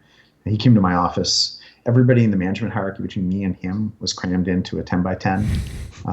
And this was his first time seeing it. He'd, kind of no input. And so he had fairly visceral reactions to the UI. It was one point where I had used, if you remember in those days, iTunes had a sort of like a UI of a blast door that's kind of circular, opened up to reveal a nuke symbol, which was the burn button. And I reused that nuke symbol iconography throughout the software where I needed it. And Steve was upset because that was designed uniquely for iTunes. And so you kind of slamming his fists on the table while he was talking about it. You could see the entire room of management lean away from him, which I thought was really quite telling. But anyway, he at the end of the day, we talked through the few things, and he approved the project and kicked something else out of the keynote to show it. It went over very well in the keynote. The audience goes nuts. So he almost seemed surprised, if you watch the video, by how nuts they went. I think everybody was hoping that it was continuously burning to disk in some kind of packet writing or something system way, which nobody ever really standardized. Some of those things got built, but they didn't really get put together well. Certainly we would not have had that ready in time for launch. So I was pretty happy with that experience. I would say at the end of the day, the fun part was getting to work with Steve briefly on it. That's it's not something a lot of people got to do there. Sure. Were in the audience with him or not. My periphery to him prior to that, I remember being over at Jeff Robbins' house. Jeff was the lead for iTunes, and it was a Friday night or something, and Steve had noticed that one pixel was wrong somewhere. He was calling him at home, and they all had to go into the office and fix it over the weekend. That kind of thing. Yeah. Okay. Interesting. Yeah. Well, so tell us a little bit also. Do you use much BSD outside of work? I know we've talked a lot about what you've done at Sony and Apple, but do you use any personally around the house?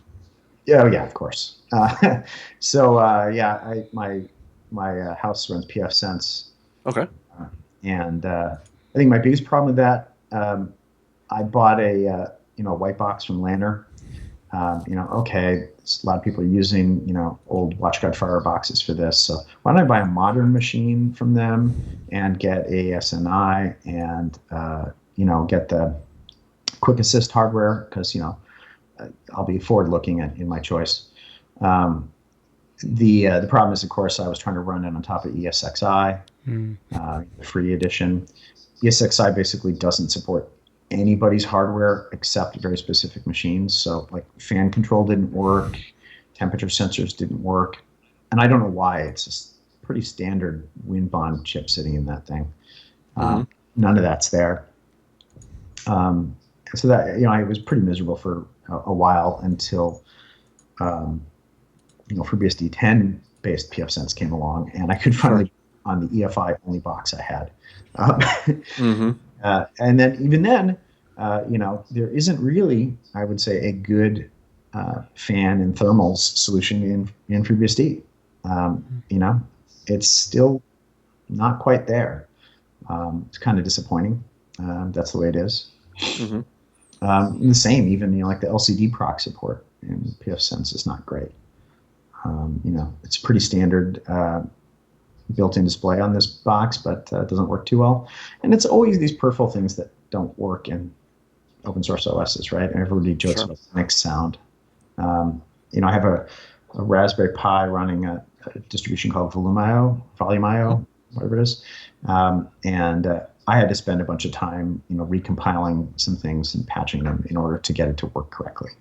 So for all the jokes about Linux sound, FreeBSD's got its problems too. Sure. In other areas. pfSense, on the other hand, is an amazing product. With a different skin on it, you would pay a ton of money for an enterprise version of that, and not know what it's based on. In the same way that, as far as I can tell, most enterprise storage these days is FreeBSD, and some parts of ZFS with some tuning under the hood, and the enterprise customers have no idea what they're buying. I'm desperate to set up a FreeNAS box. I kind of run out of space on my old Infront Ready NAS box. Yep. And it of course is based on a Spark chip. It is incredibly slow. Oh, yeah. Time to retire that bad boy. Well, it's the early one, right? Oh, okay. But it's time to move on. And there's another project that it's open source, and so it has its rough edges. You really have to be dedicated to it. I could pay a company like IX Systems a lot more than a home user should pay for the size box I want to put together. In all fairness, I'll call myself a data hoarder. I don't see any reason not to just buy some more hard drives and have all the data I've ever had, more or less. But so the IX FreeNAS Mini or TrueNAS Mini, I forget what FreeNAS Mini is FreeNAS the Mini. small one, yeah. FreeNAS Mini, yeah. It's a beautiful box, but that's not what I'm looking for. Right? I've already had the 4-drive array, and I want to go bigger. Figuring out what kind of chassis to use, what motherboard to use, what works well and what doesn't work. Everybody says you use Supermicro boards, but not one of the X11s because those are Skylake, and Skylake doesn't quite work yet for reason A, B, or C. It's all too rough edged, and I think there's a lot of opportunity to smooth that out and get some more users. I know that when I finally do get a box built, I'm going to be dealing with oddities on like time machine support. We're mostly a Mac-based household, owing to my long Apple history, and it has to be spouse compatible. Everything has to work. That kind of stuff. And there isn't a lot of room for complexity. I was out of the country and we had a power outage, and I had to walk my wife through why the UPS was beeping. I'm like, is the power out? Yeah. Well, that's why it's beeping. She's in the medical field. This stuff's not what she does, right? So walking her through how to orderly shut down ESXi. Oh, yeah. I'd set things up, but I hadn't finished scripting everything. My career is not DevOps, shall we say, or any kind of operations. So, I know how to do those things. I just haven't really afforded the time for every little project that I should have. And a lot of that stuff, God, I wish it were out of the box. I think we all have those endless frustrations around the house. Sure. Geez, I bought the wrong UPS, so no software in the world can talk to it except PC's own Windows-based software, which is a non-starter. What? Why has nobody reverse engineered the protocol? It's not encrypted, so it shouldn't be too hard. There are lots of these kind of frustrations, and that's the leading edge of trying to have your own home lab. I mean, I've got a rack in the closet. Sure. That's not normal. Granted, in this audience, maybe. Yeah, but both Chris and I have server farms at our house. Well, sure. But we're not everybody. Half of it's the stereo, right? We remodeled, so it was like, okay, let's get all the things into a closet together. And only then you discover, it's just enough of a Faraday cage that the things like the game consoles, Bluetooth doesn't actually reach into there. Sure. Yeah. Forehead slapping. There's no way to pre-flight that. The cooling didn't work out the way I thought it was going to work out. That kind of stuff. So the closet door is now open 2 inches all the time. That's not good. I got to fix that. But there's no specialist for this stuff really to be had. I had a hard time wiring the house when we did that. Low voltage contractors don't do Cat 6A. You have to be commercial for that. We went through. We're San Francisco based, so went through. You'd think you should be able to find a low voltage contractor in this town that knows how to run a Fluke DTX 1800 to actually certify that the cables are providing the proper signal levels. Oh yeah, I've got a Fluke tester. They all say, and they mean a continuity tester. Guys who have done wiring for wineries and stuff were in this place and failed out of our interviews with them. All very hard stuff to do, and could be easier. Definitely, I want to pick on FreeNAS as being very hard to set up and plan for. I think pfSense is getting there. Yeah. Well, you can take some of the setup worries out of FreeNAS by reading my book on ZFS. Right. Well, I should be reading books like that, and I have, done my share of reading it. That's the wrong level of information, right? I'm talking about what hardware do I buy? How do I build it? What's supported today? Why is it not supported? Right. You don't want to buy something that's 3 years old, right? I suppose everybody who's doing this on the cheap does, right? But I want to buy something that's going to last a little longer. So I'm trying to nice new hardware with something I know will be enabled over time. I don't have a 10 gig switch in the house because they're way too loud. But it would be nice to have something with 10 gig support. Sure. Right, so I can upgrade to that over time as those switches come down in cost and temperature. Those are the kind of things I look for when I'm making a long-term purchase. Right. Well, if you're going with FreeNAS, you're not really going to use the graphics chip. So the fact that the Skylake graphics chip isn't really supported shouldn't be too big of an issue. Yeah. Right. Usually they're headless. Right. I mean, if you go read the FreeNAS forums, there's several discussions of things in the current Supermicro X11 motherboards for Skylake that don't work. Right. Onboard NICs don't work. And, who knows, some other things. Even though, generally speaking, Supermicro boards work better. And that probably has something to do with IX Systems using Supermicro as their OEM for most of their stuff. But,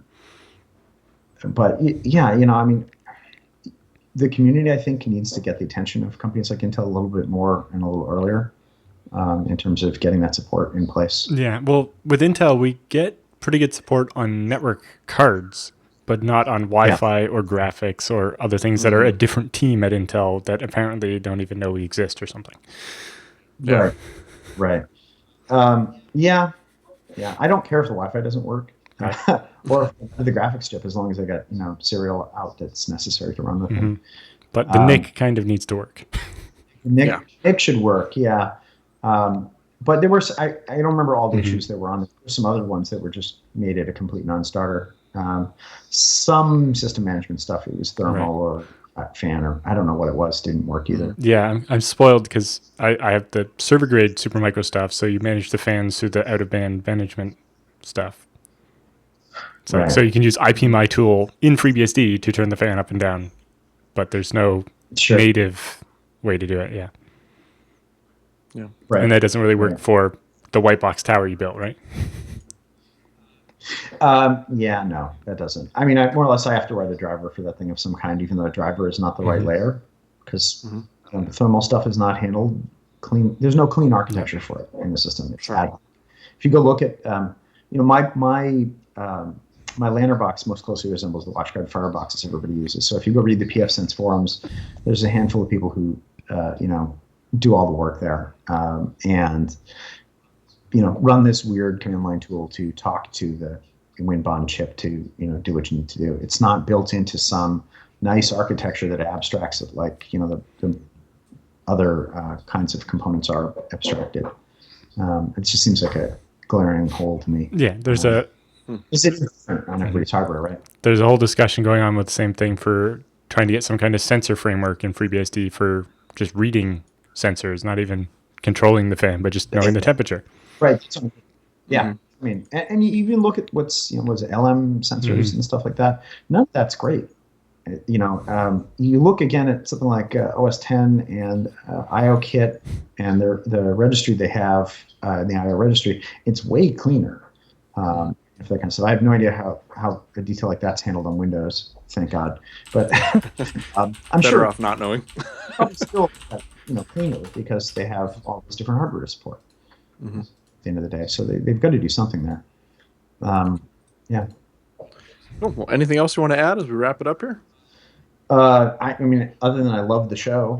Thank you. Okay. Well, great. We appreciate it. You guys end up on my headphones as I go do a midnight walk or pre-midnight walk in order to wear off the extra calories if I ever did it in the day. So I listen to you more than I watch the video. Sure. Just kind of interesting. A lot of people do that, I think. When we used to do tutorials, and we probably still would do some if we had some, we moved to putting those at the very end because a tutorial of me doing something on the screen is not very fascinating when you're only listening in the car or something. Click. Right. Yeah. And I'll have the same. I'm going to a longer commute now. Instead of 25 minutes, it's going to be over an hour. So, maybe I'll be a watch video because apparently we're one of those evil companies that has the buses with the Wi-Fi. Okay. Although, for all they pick on techies, I think it's Genentech is the largest number of buses that come through San Francisco with employees. Yeah, I keep seeing the GoPro one. Yeah. They've got a shuttle bus as well. Anyway. Cool. Yeah. Well, hey, it's been great talking to you, Alex. And of course, we wish you all the luck at the new job. And hopefully we'll be able to run into you in conferences in the future. Yeah, I hope so. If they'll let you out, right? Yeah, well, they may not let me out, but I might send myself. I'm, like we just said, I'm avidly trying to use this stuff at home. So, I think you'll find me around. I think we got to meet BSD coming up this next year. So we have to see you out there. Or if you can get out to Canada, that's an even better one. Yeah, Canada sounds like it's the bigger one. It's pretty much the biggest one. I haven't been able to go. I did, send somebody from my team who was, closer in Canada already to it when I was at Sony. But I do want to get out there sometime. Okay, well, great. We'll look for you down the road. I was to say, I'll say the same thing to you guys as I say to every other conference. Geez, wouldn't it be nice if this conference were in, say, Tahiti? Well, there was talk of a Meet BSD in Hawaii or something. I don't know what happened to that. Actually, we just did a C++ standards meeting in Hawaii, in Kona. And it's actually much cheaper than most of the other things that I'd gone to for work to go there. It's not the expensive part of the islands. Well, we'll have to arrange that maybe for the next big anniversary. I think that was like a 20th anniversary thing they talked about. No, I think it was just Matt Olander talking. Oh, okay. Well, it could have been that too. Matt and I think alike. Let's put it that way. Okay. Well, I'll push him on that and be like, how about that Hawaiian conference? This is my stock joke about is it Euro LLVM. Isn't Vanuatu part of Europe? Right. We did Malta for EuroBSDCon a couple of years ago. That was very temperate. Sure. All sound like fun places to go. Yep. I'm always happy to go to a conference room in the San Jose area, though, of course. So, of course. You'll see me at Meet BSD again. Yeah, the next FreeBSD thing around there will be the File Systems and Storage Technology Usenix in February. It's in Santa Clara or something like that. Well, great. Well, thank you so much for spending the time with us today, Alex. We really appreciate it. I know this is kind of the weird week in between holidays, and usually people are pretty busy. I'm like squeezed right in between jobs when I'm okay to talk. So. Well, that's good. I appreciate it, and look forward to seeing you guys. Thank you. Okay, sounds good. Thank you so much again.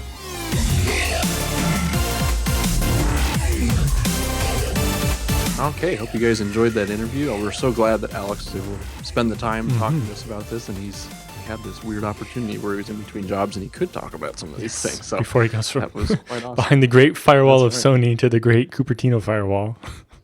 That's right. That's right. So again, that was really cool. So we actually have quite a bit of Beastie bits to get to today, since this is kind of a holiday episode and we had a long interview. So we're gonna hop into those in just a moment. But before we do, of course, we want to mention another sponsor this week, which is going to be DigitalOcean, which website for that, obviously, digitalocean.com, where maybe you have some time off this week. If you're watching us during the holidays and you got some days off at work, maybe it's time to go spin up a droplet there.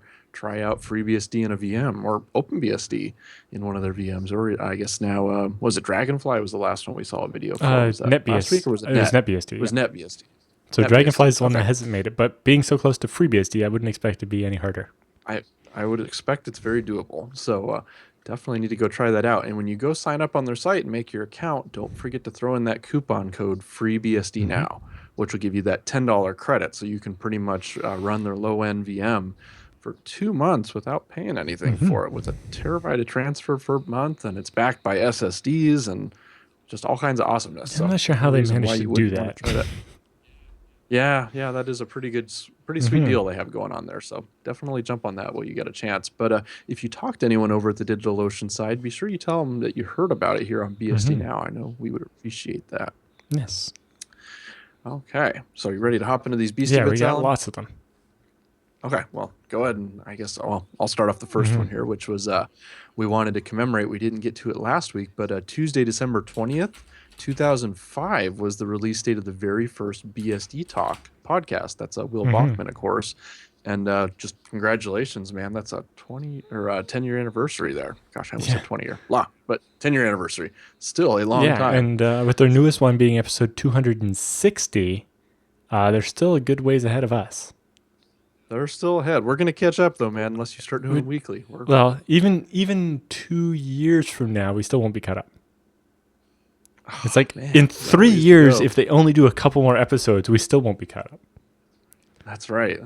So, we're going to follow in his footsteps if we can, and Indeed. keep on trucking with these. Maybe we'll get up to that 260th episode as well. But yeah, keep up the good work, Will. That's awesome. All right, so what's the next one you have here, Alan? Some kind of patch? It Yes. looks like? So this is a patch that was talked about at the VBSD Con back in, was it September? But this is TCP Fast Open support, server-side support, ready to go into FreeBSD. And it's got a bunch of positive reviews already, so it should land shortly. Basically, TCP Fast Open allows, so when you are constantly connecting to a web server, you open a connection, request a file, close the connection, and then maybe 30 seconds later ask for a different file or something. Currently, you have to do the whole three-way handshake both ways, and that makes it take longer. With TCP Fast Open, after the first time you've connected to a host in recent memory, you get a cookie, and when you reconnect, you can use that cookie to skip part of the setup phase. And it means you can reconnect. When you're subsequently making connections to the same host, you can do it more quickly. Nice. Yeah. Nice. So this is the pretty cool. server side of it that you can. I think their test setup uses it with Nginx as a web server, and then they have clients testing from like OS 10 and Linux and so on, and gets that all working. Once that's in and gets, it should get MFC'd to 10.3 possibly before that release. Okay. And once that's all in and ready, maybe they can start work on the client side. That's right. Oh, that'll be neat to see that land. Okay, so this next one we have here is a website called openbsdjumpstart.org. We wanted to pass this along. It looks like it's slides from kind of a Slides presentation. from a conference or something, posted about 2 days ago, and it's just basically very quickly walking you through, the history of OpenBSD, why you would use it. It's where things like OpenSSH, SMTPD, NTPD, BGPD, OSPFD, Libre, SSL, Mandoc, PF, etc. come from.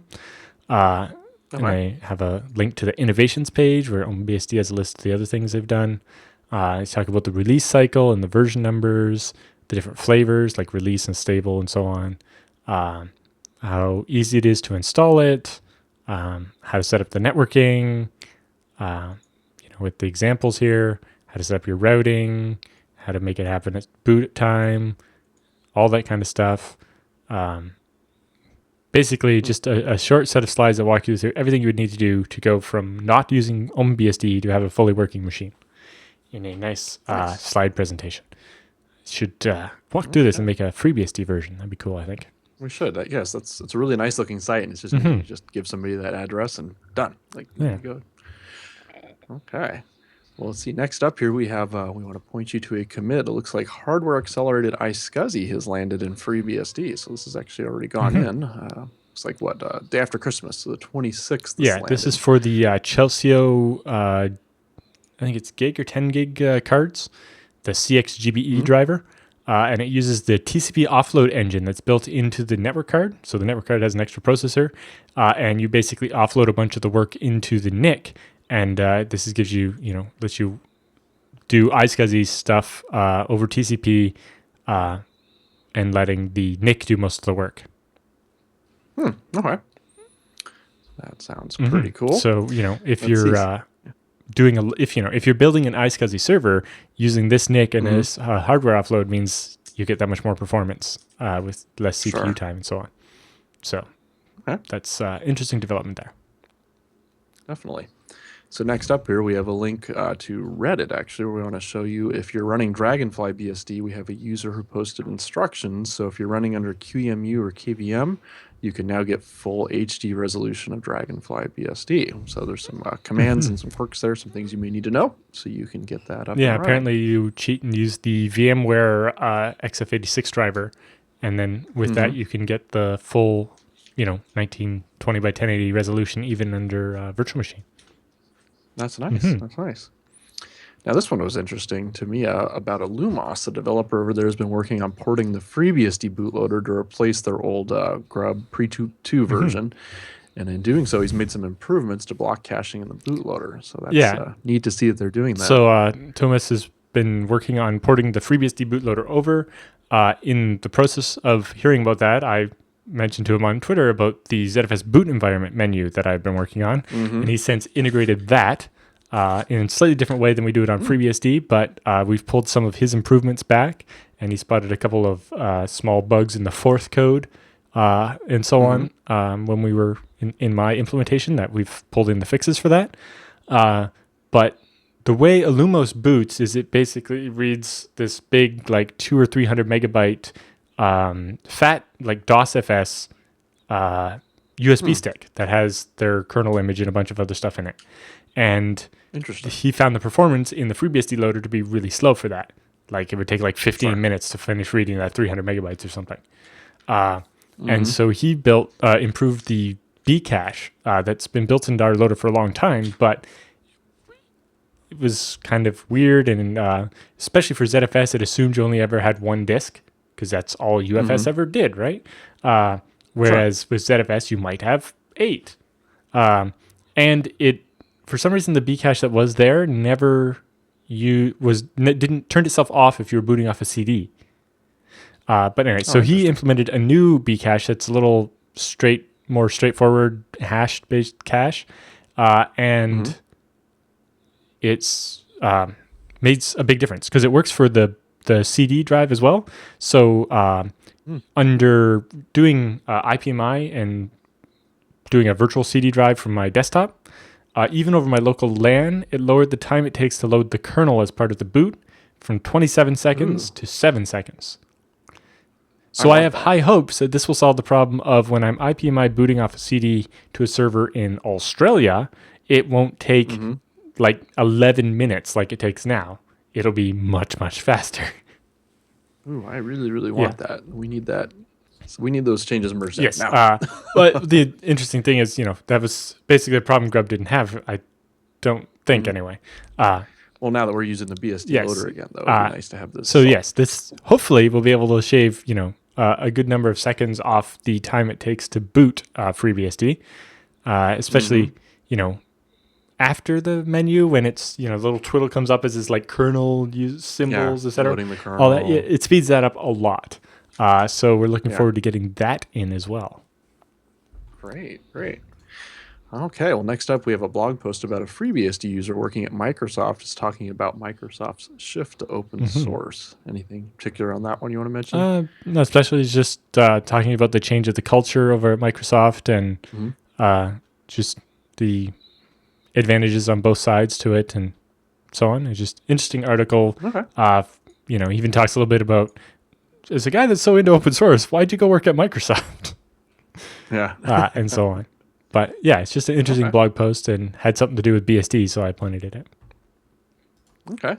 So also we want to bring up FOSDEM's coming, and there's going to be the BSD CG exam taking place. So we have a link to the schedule where that's happening, and then also a link to the full schedule for the BSD tracker room. Yes. So FOSDEM 16. When is that FOSDEM happening? is in Brussels, Belgium, January 30th and 31st. Okay. So it's about a month. Belgium is easy to get to from anywhere in Europe and not particularly hard to get to from anywhere else either. There's FOSDEM is a huge open source conference. And yeah, if you're going to be there, you can, on Saturday, you can actually take the BSD Associate exam, which is just like a 100-question multiple choice exam you take on paper. So it's nothing too scary. And it covers all of the BSDs, FreeBSD, NetBSD, Open, Dragonfly, etc. And yeah, I think it's definitely something people should look at. And then, yes, as part of FOSDEM, there is a dedicated BSD developer room, which will be all day on Sunday. And it has a series of talks scheduled. There will be talks about, Edge BSD, type-aware kernel virtual memory access, which is, using dtrace and so on to figure out what's going on in the kernel.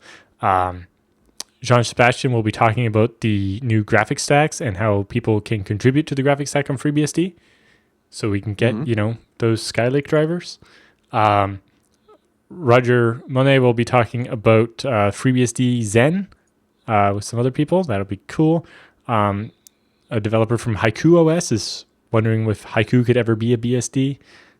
Bernard Spill will be talking about LibreSSL and OpenSSL on FreeBSD. There'll be a talk from ElectroBSD. And then Baptiste will be talking about reproducible builds of FreeBSD packages. And I will be talking about ZFS. Nice. Well, that should be a good conference. So if you can make it out to that, you should try and do so. Okay, well, next up, we need to let you know that the OpenBSD snapshots of 5.9 are now available. So if you want to start playing around with the latest and greatest bleeding edge, you can now do that. Yes, they've had quite a few hackathons, so there's lots of interesting stuff going on. Okay, let's see here. So next we have some notes now on making the BSD license version of grep faster. So what's up with that? So it's interesting. It references a slightly older mailing list post where the author of GNU grep, who happens to be a FreeBSD user, wrote up some notes of his based on how he made GNU grep that fast.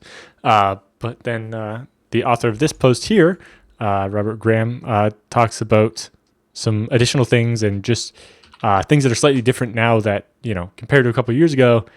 10 gig networking is a thing. We have CPUs with giant L3 caches now. We have a lot more RAM and so on. So a bunch of different things to consider to make sure that we get the most out of the grep. One of the interesting ones is looking at the AVX text instruction that's built into the modern Intel processors that can actually process 16 bytes of text in a single clock cycle. And that would be an interesting optimization to make grep really fast. Yeah. One of the interesting things he also talks about is even a simple tool like WC that does word count might actually be significantly improved with some of the ideas he has here. Oh, that'll be neat. It's always neat when they go back and improve these old utilities like this. There's a whole bunch of information there if you're interested, and he has a little summary at the end. Okay. So what's this about Intel looking for somebody? It looks like a network software engineer. So Intel has a job posting here. They're looking for someone to work in their the networking division of their platform application engineering group, and basically work on FreeBSD. And mostly FreeBSD, working with building products and working on the FreeBSD reference driver, and supporting customers that are utilizing the Intel wired Ethernet products and drivers based off the FreeBSD reference driver. Responsibilities include engaging and assisting customers through the design of the products, and they have the stuff they're looking for. They want somebody with at least 2 or 3 years of networking software development and some experience with configuring and debugging on BSD and so on. The ability to decode physical bus traces with Ethernet or PCIe and so on. But if you're interested and would like to work, this particular one is in Poland, then you should check this out. Yeah, we need a BSD Now listener to get that job and make noises about BSD all the time there. That's awesome. Okay, so did you watch Die Hard this Christmas? I know it's a Christmas movie for a lot of us. Well, we have the Die Hard FreeBSD boot screen, the tribute there. You can go to this link, grab the boot file, and set loader logo equals to tribute in bootloader.conf, and there you go. You'll be set. Yeah, so there was a version that shipped in FreeBSD 9.2 because that's the version that appeared on the screen in the actual movie. But things have changed in the loader since then, and so Devin did up a new version that will cleanly apply onto your FreeBSD 10 or 11.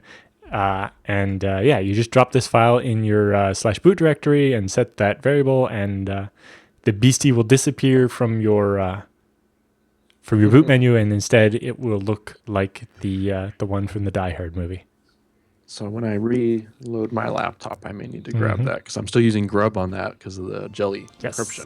So as soon as you get me that patch, this may be what I need to put on there for the logo. That'd be really Nakatomi cool. Socrates. That's Said level central core.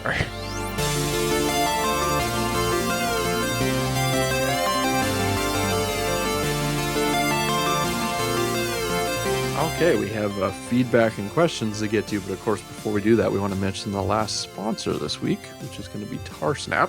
And you can go to tarsnap.com/BSD now to go ahead and download your client and start doing your encrypted backups. So New Year's is just around the corner. 2016 is almost here. If you ignored us all year and didn't go get your backup set up, well, you need to fix that going into 2016. Yep. It's time to right a wrong. So again, go to tarsnap.com, create your account, put a few bucks in there. You'll be surprised how long that lasts you, because you're not sending the same data over and over again. Everything's deduplicated. You're only sending the bits that changed. And of course, it's, as always, fully encrypted. So you don't have to worry about anybody getting your stuff on the remote end. So great place to back up all your very important files, documents, and anything else that you value and don't want to potentially lose. Yes, let's make 2016 the year that no BSD person lost any files. That's right. That's right. So definitely check it out today, guys. Tarsnap.com, and let us know, if you have a success story or if it saves your bacon in some way. I like hearing those stories too. So send those in. We appreciate that. Okay. So first up, we have Jeremy, who writes in. He says, "Hey guys, I've become a listener of the podcast recently, and I have really been enjoying the show for the last few months. It's moved into my must-listen section." Well, we're glad to hear that. He said, "I recently finished converting the last of my home servers to FreeBSD, and I am thrilled with them. I started out being an all Linux back in the late 90s, added Open Solaris 5 or 6 years ago to start using ZFS, and now I've converted everything to FreeBSD. I back up from my main public server to my storage server every night, and I wanted to use rsync, but now that I've gone 100% FreeBSD and ZFS, I wanted to start natively moving snapshots over and take advantage of the lower overhead of using ZFS send and receive.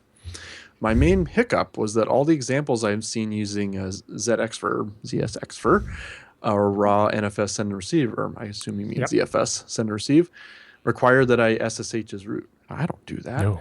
He said, but which is a no-go in my book. So he said, "I took some time and set up doing something without using a root, all on the receiving side. I wrote it up what I did and thought it might be of interest to you and other listeners." And then he gives us a link to his blog, says, "Thanks for the show." So yeah, he has that here. But yeah, there are ways to do it without opening up root SSH access. It's in the FreeBSD handbook. I put it there. That's right. Let me just take a quick look at what he did. Right, ZX for...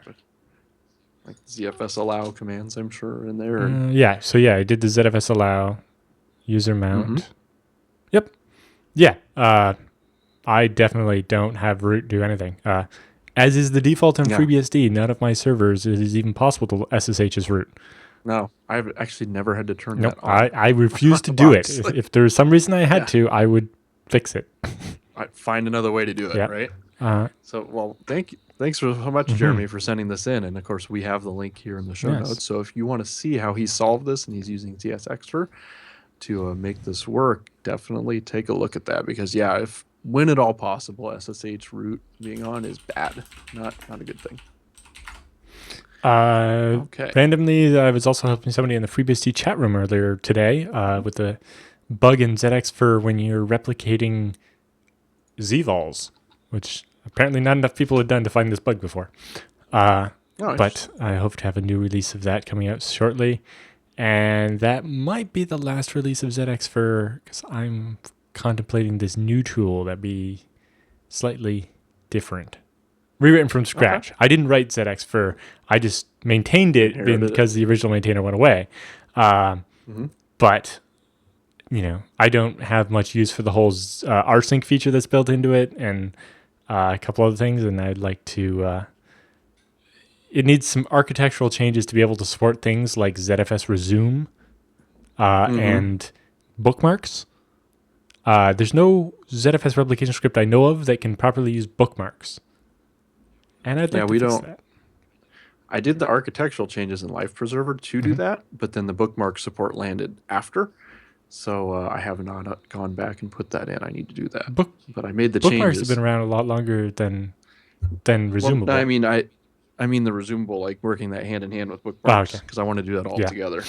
Like I've not gone back and added those yet, but it's on the list to do. But no, I got rid of the whole like recursive replication thing. ZXfer doesn't do that either.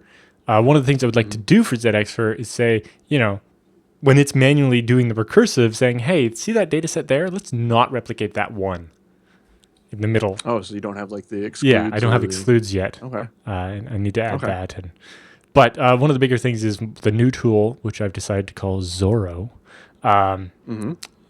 will have the snapshot management built into it as well. I have some interesting ideas on how to do snapshot management better.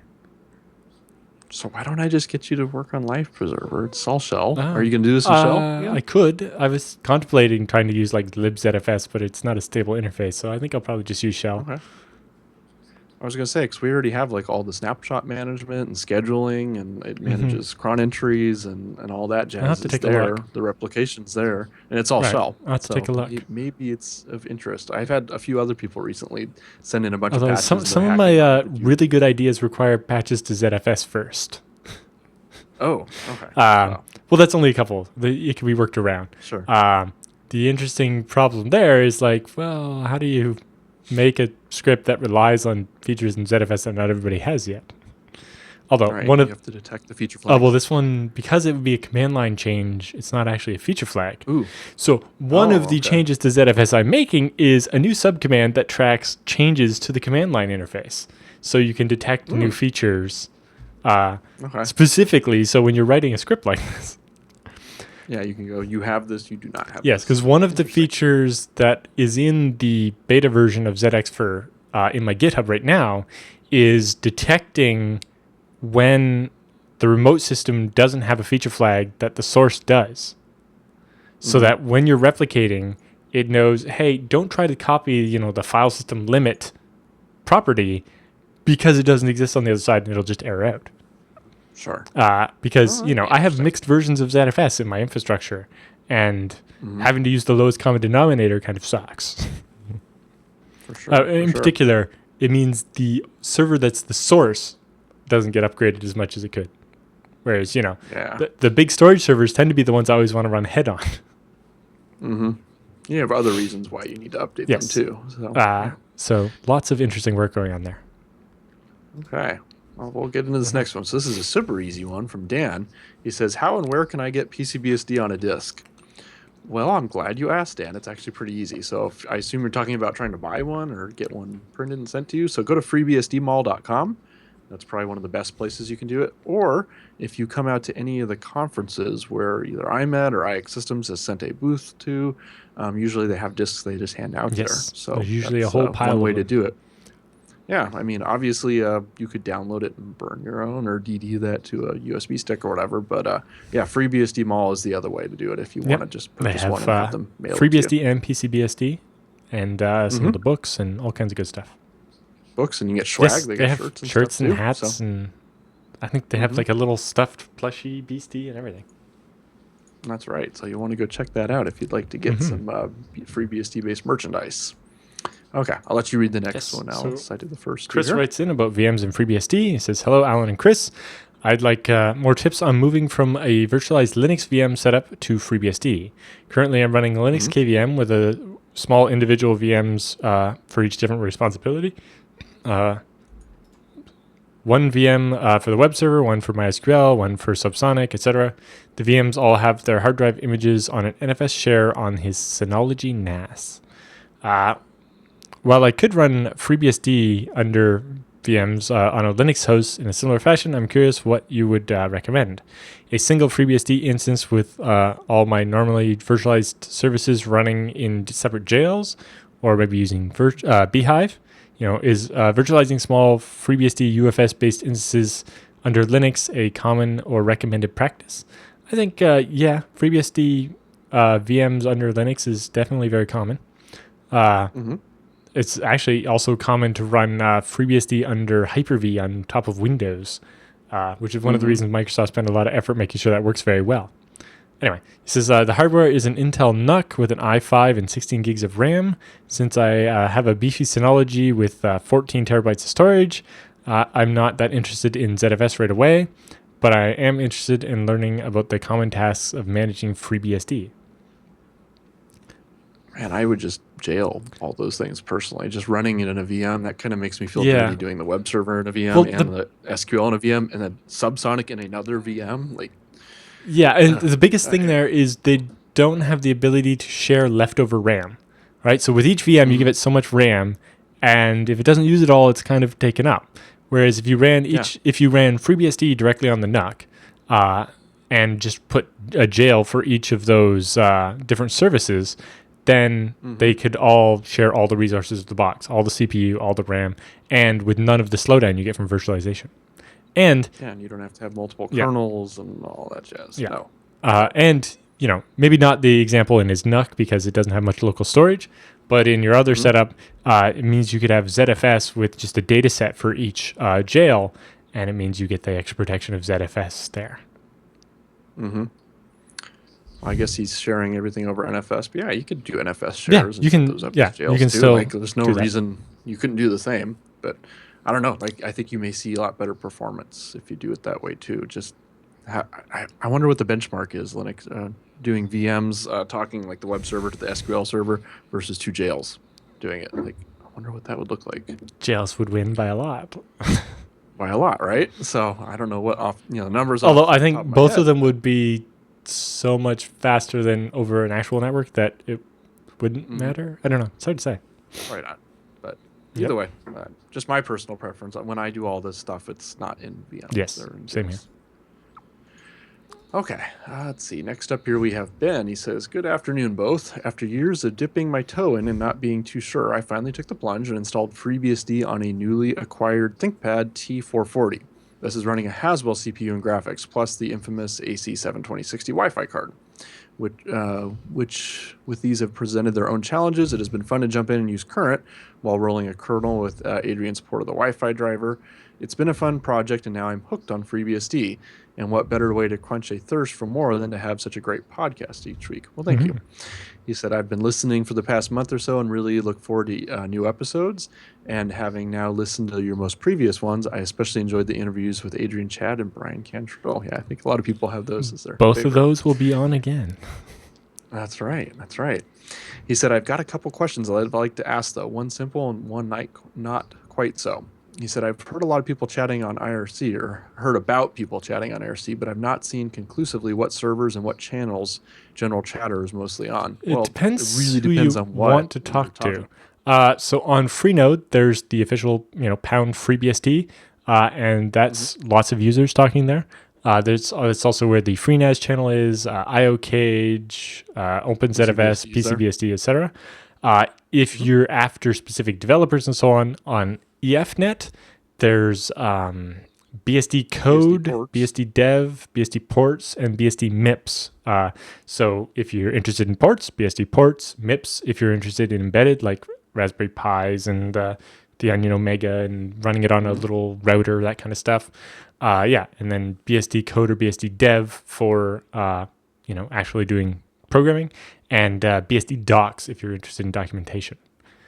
I was going to say too, because it relates to his second part of the question, but go to FreeBSD Xorg on FNet as well. That's where a lot of the Xorg developers are hanging out and people talk. It'd be definitely the place to look if you are going to try the Haswell experimental branch and try to somehow concurrently run Adrian's 7260 patch alongside the Haswell patch to get all that working on your machine. Hopefully both of those will just end up in the operating system soon and you will be able to just run vanilla. Okay. Well, for the second part of his question, he says, with having a Haswell chip in my laptop, I'm interested in trying the i915 branch, but I'm not quite sure how to do it with my current system. I know I can clone the Git repo and do a make build role, build kernel, etc., but since I'm running FreeBSD current, won't this screw around with my system? Do I need to somehow merge this with the current source and user SRC? And if so, how? I use SVN for updating the source, or am I drastically overcomplicating it and misunderstanding the documentation? Thank you both, and thanks for the great show. I would say you're overcomplicating this because the repo with the i915 branch is complete. In other words, you can do a git clone of it and just give it the -b flag and check out the particular branch that has those changes. And it's a full repo of current. It lags a little bit behind, usually a couple weeks. So it might be a small downgrade. You'll like go back in time a week or two on the source, but that shouldn't really break anything. No, but then it would be the exact same process: the make build roll, build kernel, make install roll, blah blah blah, and then reboot, and you're up and running at that point. You shouldn't have to do any merges unless, of course, you're trying to merge in like Adrian's patch or if he has a different branch or something. Yeah. But in that case, that gets a little more complicated. It does. It does. I don't know. Does Adrian post those patches? I think patch files. I don't know. Are they on Fabricator? I don't know exactly where they are. They might be on Fabricator or most likely on his GitHub, and then you would be able to extract that as a patch that you could then try to apply over top of the i915 branch. Because I imagine Adrian's patches, they would apply. Yes, and I imagine Adrian's patches are smaller than the i951 or 915 because the i915 ones all contain to a couple directories. Yes, and I imagine so is the Intel NIC one. So, so they probably won't conflict or whatever. So, anyway, we wish you luck with that, Ben, and enjoy your happy hacking. Yes, and we messing around with this. We hope that very soon that laptop will be fully supported. Or if you're really lazy, PCBSD will have its January image coming out in a couple days here, right after. I'll probably announce it Monday. So what is that, the 3rd? Something like that. It'll upload over the weekend, and that has all the Haswell stuff built in. That's cloned as of like yesterday. Right. So that's already built. It's building right now. Oh, so it's building now. I will. I start them a few days before the 1st of the month, and then I'll try and upload. There's a good question about throwing monkey wrenches in the works there. With it's like, well, did you want to try these couple of patches put together? It's like, how many patches can you juggle in one experimental image there? Well, I've got quite a few pulled in now. Right. It's like, how would you like the newer ZFS-BE, the Gelly patch, and the Bcache patch? That's why I'm pushing you to commit some of these soon, so I don't have to juggle I'm working on it. Because the most recent update I pulled in messed up the EFI loader stuff a little bit. Like there was some conflicts there. So I guess the Fabricator patch is now a little stale as well. Needs an update. But the patch in Fabricator for EFI. There's a second one now that's cleaner or something. Yeah, that's the one I grabbed recently. I reapplied that, but even that's now a little stale. There were some changes that went into the boot one, I think, in EFI. But anyway. There's a lot happening in there. Guys, commit your stuff. Don't let Fabricator be the new place patches go to die. Commit it. So get it in. All right. Yes. Sorry. So we will take our last email from Matt about a donation to Foundation. He says, Alan and Chris, I just donated to the FreeBSD Foundation with the following note. Says he donated because I love FreeBSD and I really appreciate the work that goes on and the BSD Now podcast.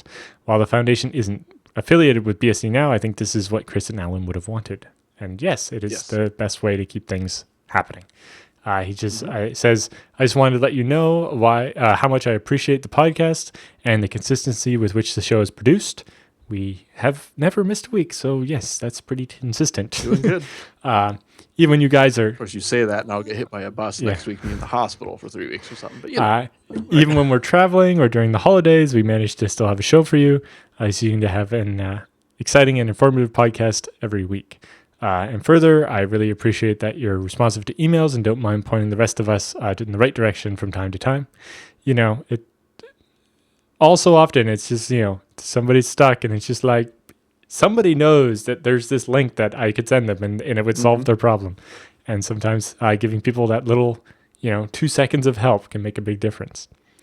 Sure. Especially, when that makes a difference between them giving up, deciding it's too hard, and actually continuing with it. And that's why I try to hang out in the FreeBSD chat rooms on IRC and guide people when I have spare time. Yeah, not on there all day, but if you happen to catch me, I usually will respond. He says he's glad to support the project with a community that's as engaged and helpful as the two of you are, and I'm looking forward to all of 2016. Well, great. Well, thanks, Matt. And, we're ending with this one here, so I want to use this as an excuse to remind you guys who are watching live, or if you catch it right as it comes out tomorrow, there's still a day or so to get your donations in, not just to the FreeBSD Foundation, but OpenBSD or any of the other projects. If you haven't done it yet and you've been putting it off, try and get it in now so it counts for 2015. So all these organizations, especially if they need to do like 501c3 tax status here in the States, can make that easier. So the FreeBSD Foundation has a goal of getting 2,000 individual donations from regular people, and they're currently at 1,458. So it'd be great if some more people go in there and make just even, a small $10 donation or whatever, just to increase the number of names on this list.